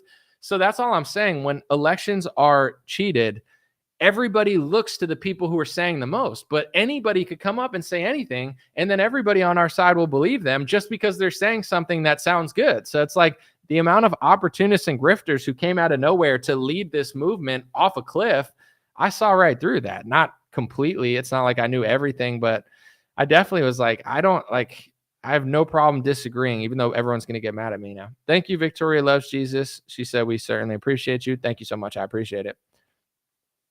Someone said, they say the 14th Amendment will stop Trump from being president, a plot on his way.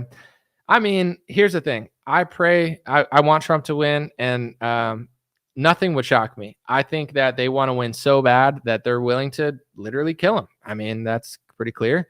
Or somebody's willing to kill him, allegedly, reportedly, literally. But with that being said, this whole kind of rant was created when people said, do you think that they'll try to do what people wanted Mike Pence to do? I wouldn't be shocked. And if they do that, I think people only have themselves to blame. When you create that scenario and you head fake it and say you want to do it, but you don't do it, that's the dumbest thing ever. Either you got to do it or you got to shut up about it. It's just basic chess. It's just basic strategy. You can't tell the other side everything you're doing and give them something that you're not going to use. It's equivalent to leaving a bunch of weapons for your enemies. You know what I'm saying? It's like, here's a bunch of our weapons that we're going to use. Oh, wait, we're not going to use it. Here you go. And then you walk the other way. I think of everything strategically. And I just thought people were so emotional and so desperate to get Trump back in office for obvious reasons. They didn't want Joe Biden. They felt like he was cheated. And like, I understand it. They suppressed the Hunter Biden laptop story. They definitely cheated. I agree.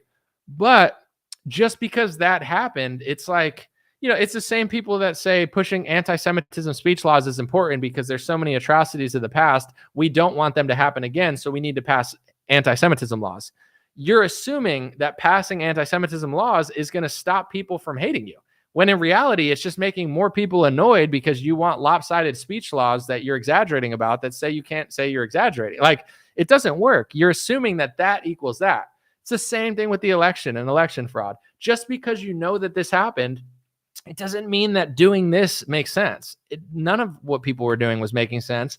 And, even though I was caught up in like, I want Trump to win, just luckily, thank God, I just saw like that, and like Linwood, like that, everyone's like, and I'm like, this doesn't make sense. So, I would hate to see Kamala try to do that. That would suck. But, if she did do that, it would suck. It would send the country into chaos. It would get really weird. I hope they don't do that. I don't think they're going to do that, but it's not completely off the table because Republicans put it on the table, but like, I understand people are desperate because they know that they know that their country's being stolen and their vote is not counting. I guess I see it differently because I do think our country's being stolen. I do think our vote doesn't count.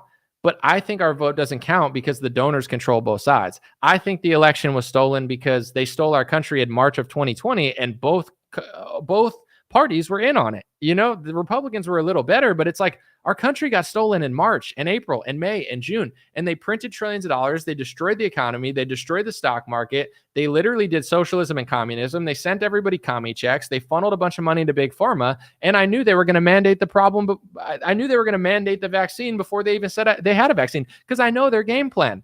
I felt like that was our country being stolen, but no Republicans could process that because they're so busy fighting the election. Yeah, I know you want to get Trump in, but to me, it's like the election was stolen because Trump won and they stole the whole presidency. 90% of who he hired sucked. And the pharma lobbyists stole our country in March. Like, why was that not the protest? That's where my disconnect was. It's like, I get what you're saying, but it's like our country is being held for ransom right now.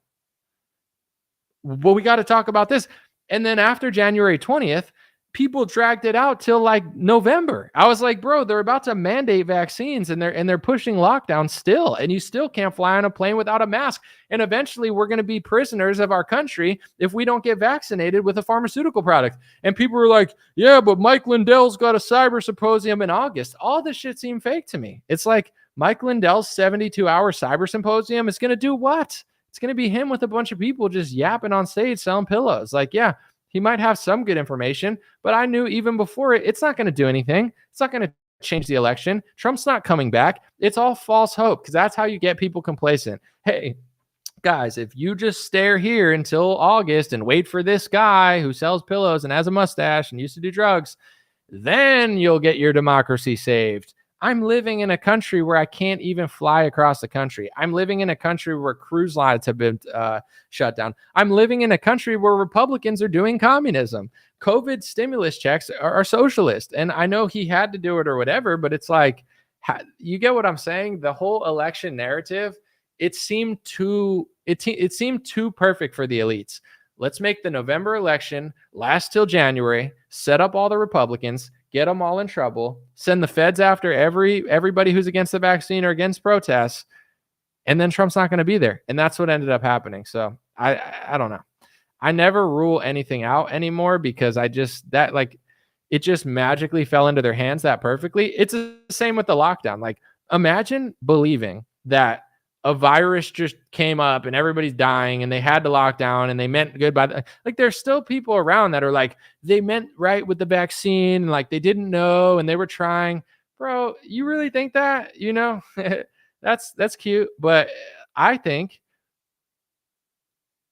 that they wanted to make a lot of money, and I think that they didn't care about people, and I think that a lot of people came away from the pandemic richer, and it was like a huge wealth extraction. And I don't think it's a coincidence that Big Pharma killed it and everybody else suffered. Like, I don't think it's all a coincidence. Sorry, but some people do. They're like, it just so happened that way, but he was trying his best.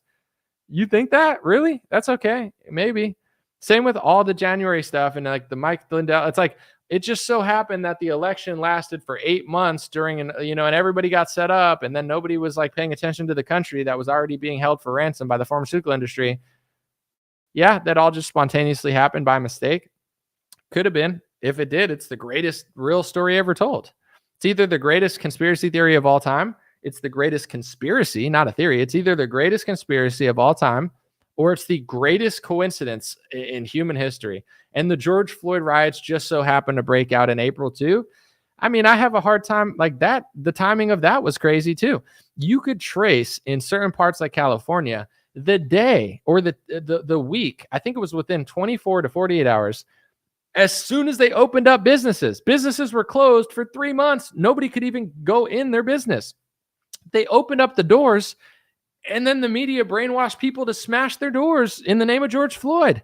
I don't think that was a coincidence either. What's the chances that it happens at the same day that they open up all the businesses, right? Am I a conspiracy theorist for that? It's just like the chances are astronomical. It's like the same Democrat media that was brainwashing people into lockdowns, the day that they open, brainwashes people essentially to break businesses and windows and justifies breaking windows and a mostly peaceful and ignores it. Yeah, that the same media programming people to do that after they program people. Stay home, everybody. Stay home. Don't go to your business. Don't go to your business. That same media says businesses are open.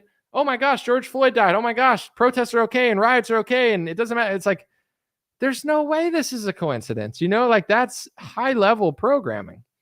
It's either that's the greatest coincidence of all time. Everything during COVID is just the greatest coincidence. The lockdown, the vaccine, the socialism, the George Floyd riots, the stolen election, the January 6th, where all the anti-lockdown protesters get arrested. Perfect. Look, nobody left to protest our vaccine. Let's roll it out now. But Mike Lindell's got a plan for August, right? Just wait till August. Don't think about the reality you live in. Wait for the mustachio man to do his little presentation. I can't fathom that.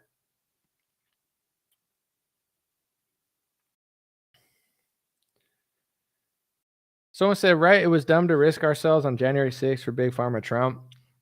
That was my main reason for not wanting to go. 2 reasons. I didn't trust Trump. He was selling Moderna vaccines. And also, I'm not a professional activist. I don't get what marching in the streets is doing.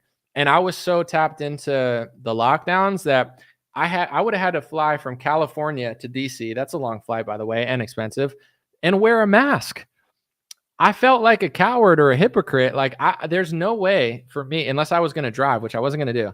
I would have to drive from I would have to fly from California to Washington, D.C., wearing a mask for 6 hours on an airplane, protest in the streets and yell, oh, Mike Pence, and then fly back on an airplane with a pharmaceutical mask. How am I an activist? I'm just a professional idiot. So it's a combination of Trump selling Moderna vaccines, basic common sense. Like, I don't need attention. I don't want to glorify myself.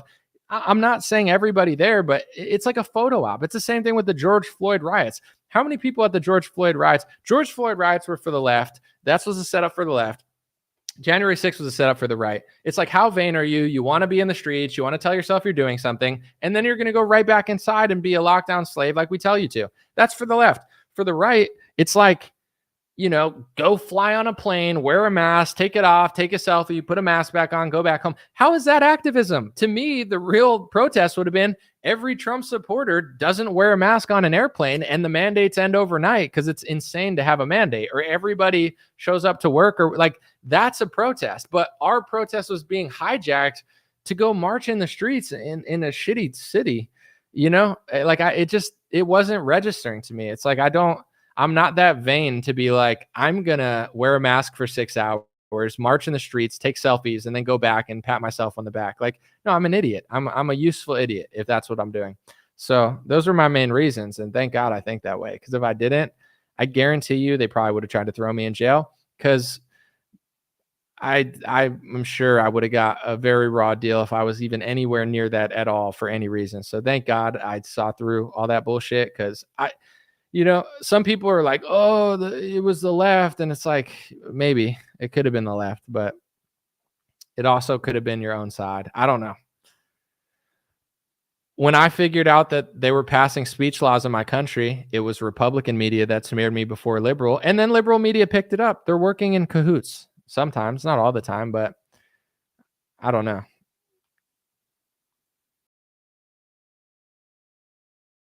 Someone said defending the guy that locked us down. Voting for him's fine, or even like going to a rally. Like, I understand it, but I don't know. Just once things start like escalating and ramping up, I just start asking a little more questions. But someone said, I've been kicked off Facebook twice for posting a Pulp Fiction ball gag. I don't know what you're talking about. Someone said, I agree. Did I ever go down the arthritis COVID vax rabbit hole? I did not. Arthritis? No.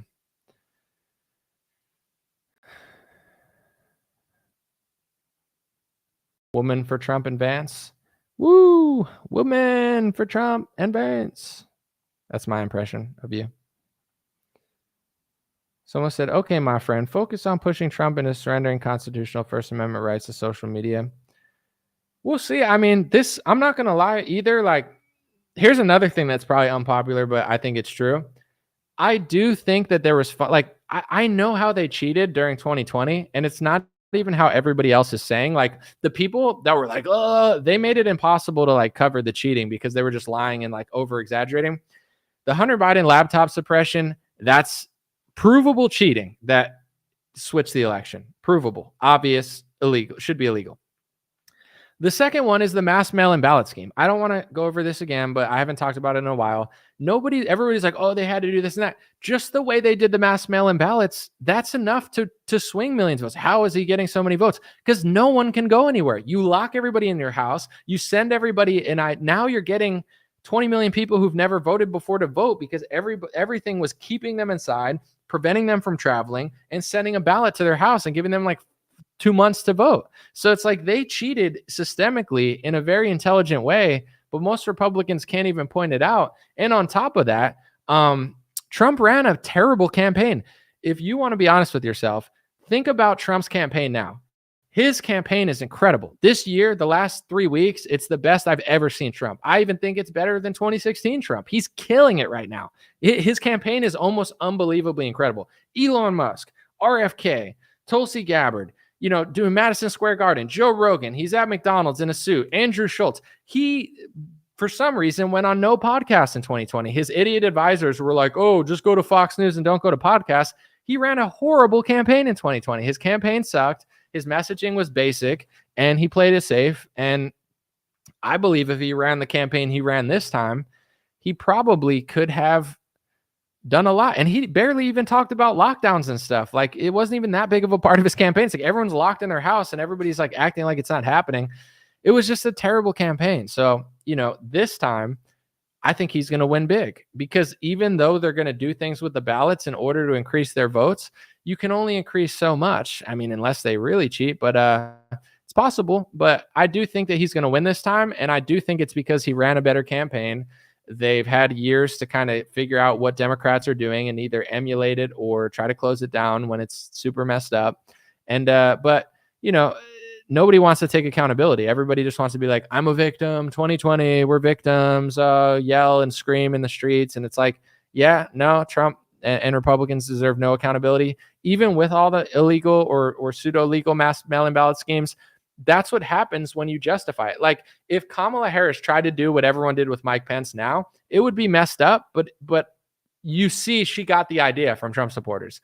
With 2020, once you give out COVID stimulus checks and you fund all these ballot operations, they're going to be used. So it's like the real lesson is never lock the country down, never do communism, never shut down industries, never print trillions of dollars, never give tens of billions of dollars to the pharmaceutical industry, never give tens of billions of dollars to communist states like California and other liberal states because they're going to use it against you.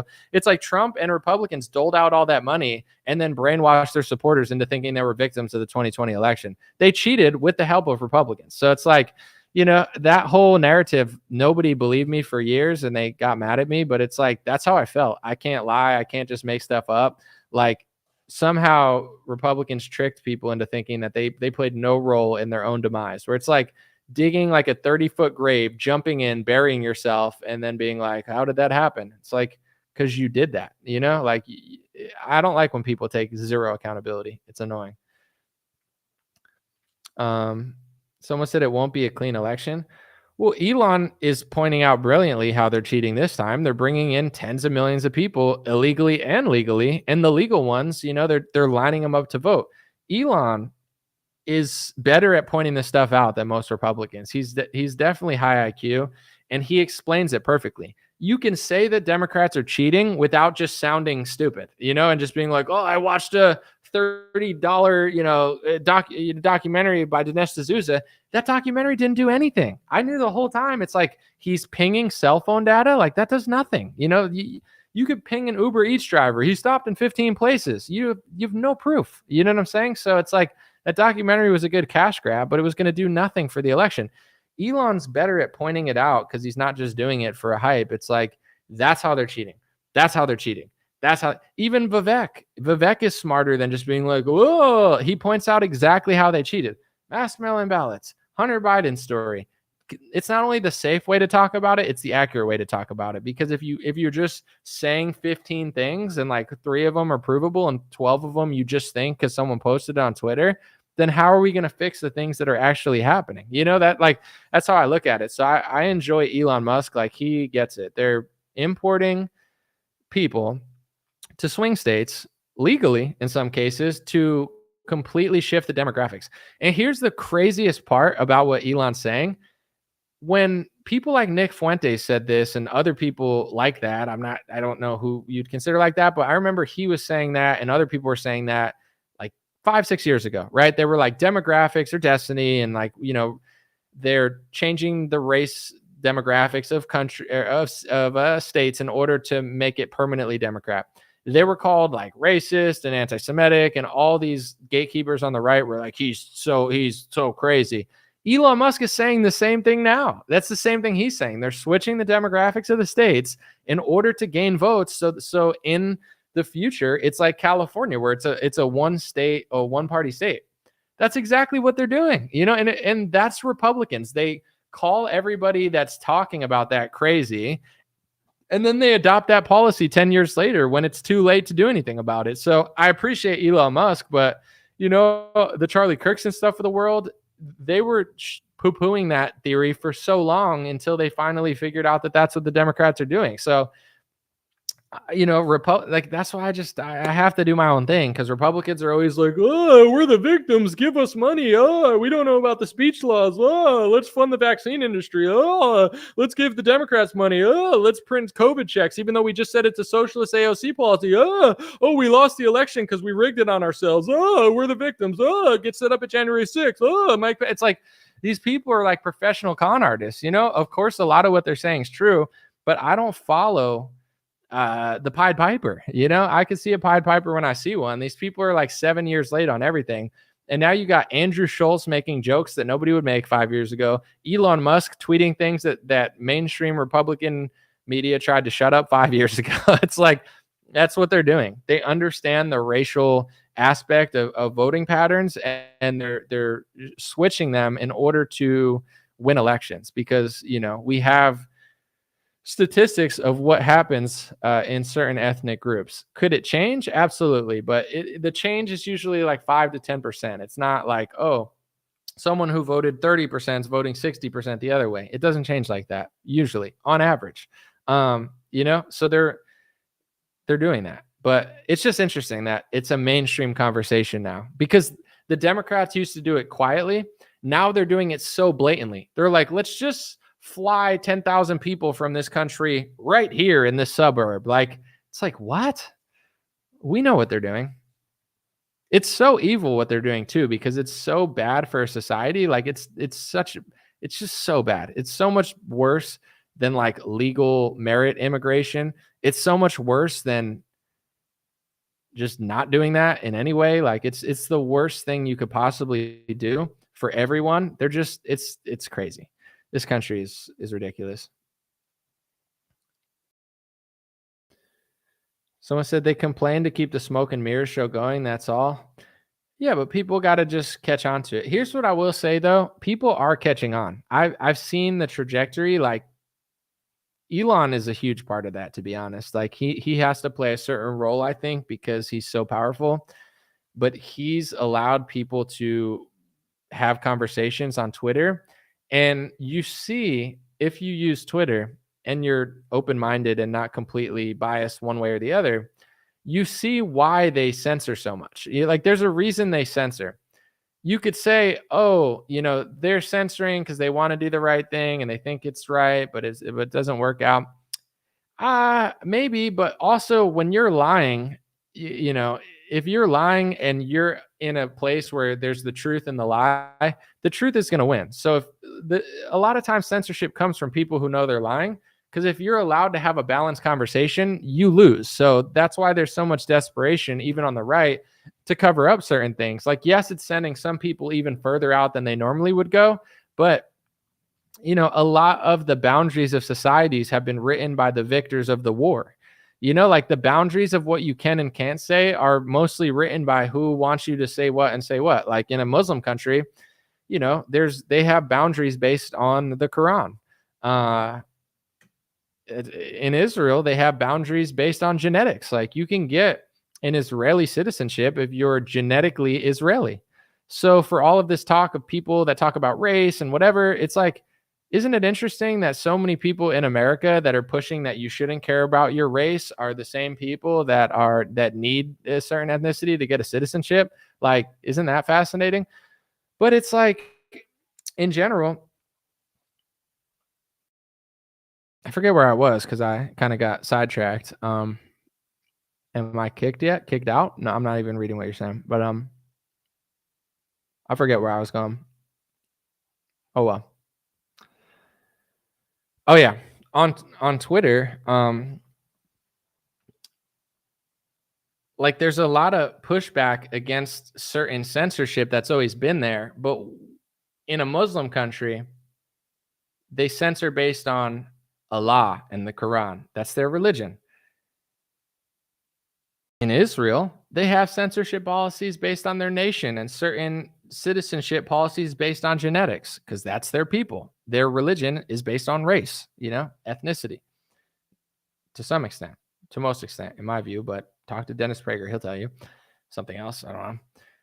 In America, what are our boundaries? Who's deciding our boundaries? It's not Christ. You have, just to be accurate, you have Jewish comedians are blaspheming Christ on television. But if you ever did that to their religion, they'd cry anti-Semitism and you'd get in more trouble. Why? Because that's the country we live in. We don't live in a Christian country. Who's making all these speech rules? Like it's just like that's the reality of it. So with X, when Elon allows people from all sides, sorry, I might have froze myself trying to play a clip. When Elon allows people to just post whatever, and I shouldn't have tried to play a video. I should have known, but the pushback that's coming back is like natural after 40, 50, 60 years of really not being able to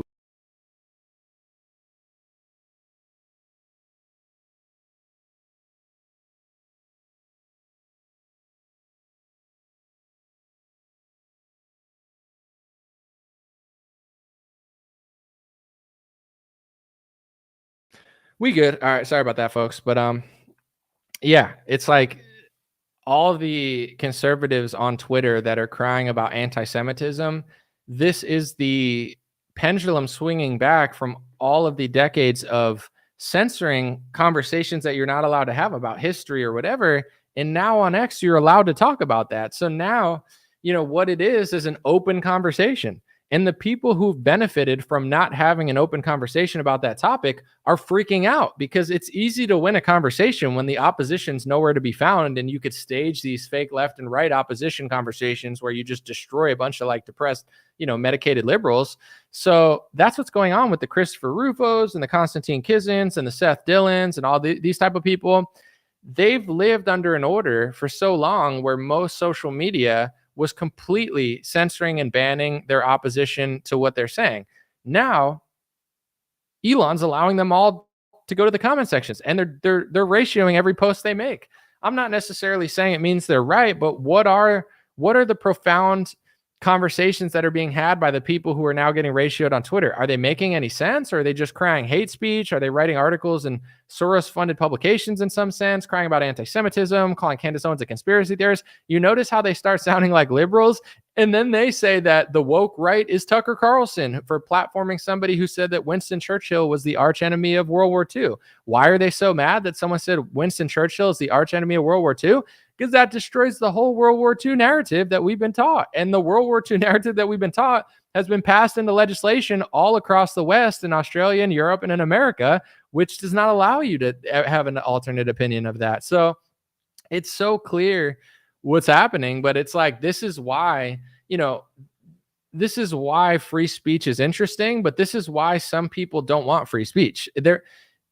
They'll teach you sometimes, this is not always the point, but they'll teach you that, oh, they mean well, they just want to censor hate, or they mean well, they just think this will help.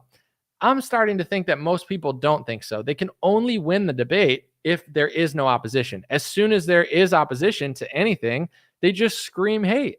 I mean, everybody's tired of it too. Like, you could just tell how people deal with quote unquote racism in America more than they used to. If you listen to a liberal publication, they'll say, oh, racism's growing and anti-Semitism is growing and everyone's so hateful. Is the pendulum swinging back from any events that have happened? Like, did they allow people to burn people in the streets? Have you looked at the crime statistics recently? I looked in Vermont, 1 or 2% of the population is committing 40% of the crime. Is that racism, or is that literal factual information? It doesn't mean you have to hate people, but you can't talk about it, but then other groups can talk about you and your race. How does that make sense? You have a country that you need a certain genetics to get into, and they're dealing off of genetics, but if you do, they'll call you a supremacist when you do what they do. Like, it's so obvious what's going on. So people are just getting annoyed because it's like, hate speech is essentially just people talking about other races, or you trying to do what other races are doing. That's the truth, Even when Elon Musk noticed that certain people are hating white people, he gets called an anti-Semite, because it's like, it's anti-Semitic to even notice that other people are doing it to you. You're not even supposed to talk about it. Everything's blamed on you. Everything's but you're doing what we're doing. Oh, that's anti-Semitism. How? Because you're not supposed to notice that we're doing it, or you're not supposed to say that we're doing it. Even if it's true, we're going to make you apologize. Well, that's not very fair, is it? Well, they're not going for fair, and this is a huge contingent of the right. They haven't been ready for this conversation for so long. And I don't particularly care because, timing will work as it is. But if you look at all the main players in Republican media, they won't tell you about this. They won't have this conversation, but they will frame a world in which this conversation doesn't exist. Everybody who knows this gets pulled out of it. And then they put fake Christian leaders and fake Muslim conversations, and, Jordan Peterson debates with this guy. Like, it's always going to be that. So then people think they're getting this full circle scope where it's really just a controlled, that's where you can't go. Why? Because they can't win that conversation. Since 2019, Charlie Kirk, Ben Shapiro, I can beat any of them in a debate about this topic because I'm not lying and I'm not covering anything up and I'm not a hypocrite. So it's easy for me to win. I'm not taking donor money like Charlie Kirk, and I'm not finessing this little position I have in conservative media, and I have no loyalty to a foreign country like Ben does, and I don't care that he has that, but it's like, then to say it's anti-Semitism, to say that anyone of his ethnicity has it, people don't understand this. Guys, I'm part Italian. Imagine if I said any American who says that any Italian has loyalty to Italy is an anti-Italiaphobe. Wouldn't it seem like I'm covering for Italians if I said, if you accuse a single Italian citizen of having dual loyalty to Italy, you hate all Italians? Obviously, I'd be covering for Italians, right? That's what people do in that ethnicity, but they don't want you to notice, because when you notice, they say that you're being hateful when you're being just accurate. It's a cover. I would never say, you can't say any Italian person is loyal to, you can. Some Mexicans are loyal to Mexico. Some Italians are loyal to Italy. Some Jewish people are loyal to Israel. And a lot of them serve in government and media positions. But you're not supposed to say it, but it's true. But it's anti-Semitism, according to the definition and according to Ben Shapiro. But then he demands your loyalty to Israel. If you're Jewish and you don't have loyalty to Israel, he gets mad at you. None of it makes sense because it's all bullshit. And that's Republican media in a nutshell. It's just fake opposition. A bunch of like the left is bad, but let's not talk about this. It's just the reality of it. Like they don't want you to say they're covering for their group, because a lot of times they are covering for their group. Not all the times, but the people that know that are people like Dave Smith. And look how much people hate him because he's willing to acknowledge this, like, you know, and look how mad they get. Because it's like, it's the same thing. If I say like boomers are dumb boomers get mad and smart boomers know what I'm talking about. If I say millennials are dumb millennials get mad and smart millennials are frustrated with the dumb millennials. It's the same thing with this. If you talk about that topic, the people who cover for their own ethnicity and work globally for their own group start to smear you as a hateful person because you notice that they're doing it. And the people that know that they're doing it point to it and say, yeah, no, there are groups that are doing that. It's not everybody, but there are organizations, there are this. It's so obvious, you know, and like they could censor and call everybody names all the time, but it's like at a certain point, it seems like it's backfiring tremendously. And one thing that I notice is that the younger generation seems to care less. I don't watch streamers, but Aiden Ross is like the most famous streamer. Trump did his show. Aiden Ross is Jewish, but he talks about all this stuff, even crazier than I do. He has on Nick Fuentes, who goes even harder on this topic than I do. He has on Sneeko, who even curses more and says more about this stuff than me. So it's like the younger generation is like the opposite of the boomers. Like they don't care about this. Like even Aiden Ross doesn't care. Like he seems to be open to talking about this completely in such a edgy way that, like, you know, I feel like that's the bounce back from trying to censor this topic for so long. Like, you think what I'm saying is crazy? Go listen to some of these 20-year-olds. They don't give a shit, you know, like way less than I do. Like that's the bounce back of not being honest about this. Someone said some of Andrew Schultz's comedy shows were canceled after he interviews Trump. Not surprised, but he's pretty rich. He's fine. Thank you, William. Someone said I'm as white as it gets. Okay. You talking about like Snow White? Snow White and the 7 Caucasians? No, I'm just kidding. But guess what I don't know. Some guy's smoking in the comment section. He's like he's like Seth Rogen. He's like, yeah, oh yeah, America, baby. You can smoke on the sour diesel. I'm voting for Kamala Harris. Oh yeah, kids. Woo, Pineapple Express, baby. Woo, woo, get back. Woohoo, Seth Rogen, baby. Oh yeah. We got Seth Rogen in the chat. I'm voting for Kamala Harris because I smoke weed and she's going to be like, you know, she's going to legalize it even though she arrested people for weed. But like now she changed her mind. Woo! Woo! Pineapple Express! Come on. Anyway. Someone said Obama is a puppet for sure. Yeah, I just kind of joke around because he's a puppet and he's a major player, but he's not like top 5 or top 10. He's a puppet. You know, he's a give him money and he'll, but like for some reason, like boomers that watch Dan Bongino, they think that like Obama's running the world. They're like, Obama controls.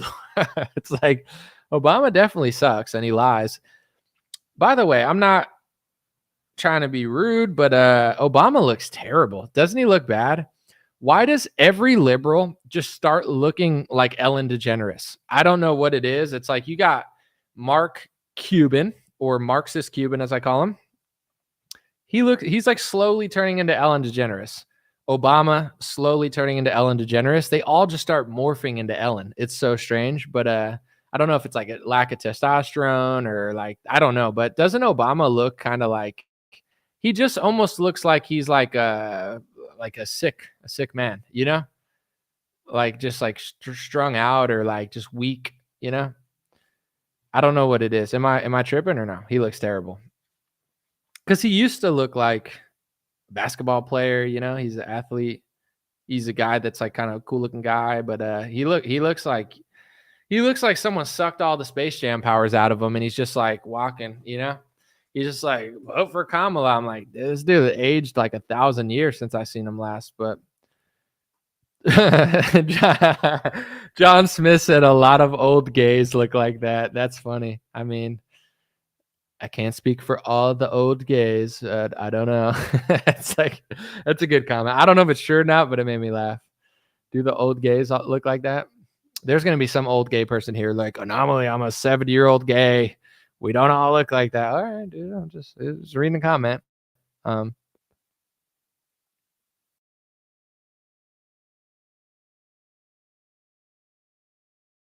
me see. Because they worry constantly. I mean, imagine lying that much. It's got to be exhausting for sure. Like Kamala, she looks like she's coked out. Like everything's fake. At least Trump, he's having fun because he's just like messing around, you know? Like 90% of what Trump says is true. He definitely lies sometimes and he's good at it, but like he mostly tells the truth. Like if he goes into a Joe Rogan podcast, yeah, he embellishes a little and he tells stories, but he's not like pathologically lying about everything he ever talks about. Could you imagine doing that? Like everything they do is a talking point because they have to think about what they're saying because it's not true. They have to know it's not true, right? Or no, I don't know how it works, but maybe that's why they're stressed out. Someone said being at odds about with everything causes massive stress and premature aging. Yeah, that's why I want to chill out too, because it's like I don't feel like arguing all the time I don't want to look that old and shitty. Hopefully I don't, but starting to get some grays.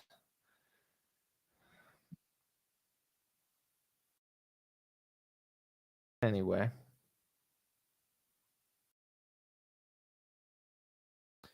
Sucks if you take public transit in Chicago, you inhale secondhand hard drug smoke sometimes, but rarely.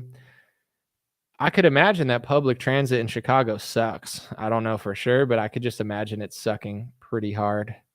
Public transit is not what it used to be, especially in big cities, but who knows?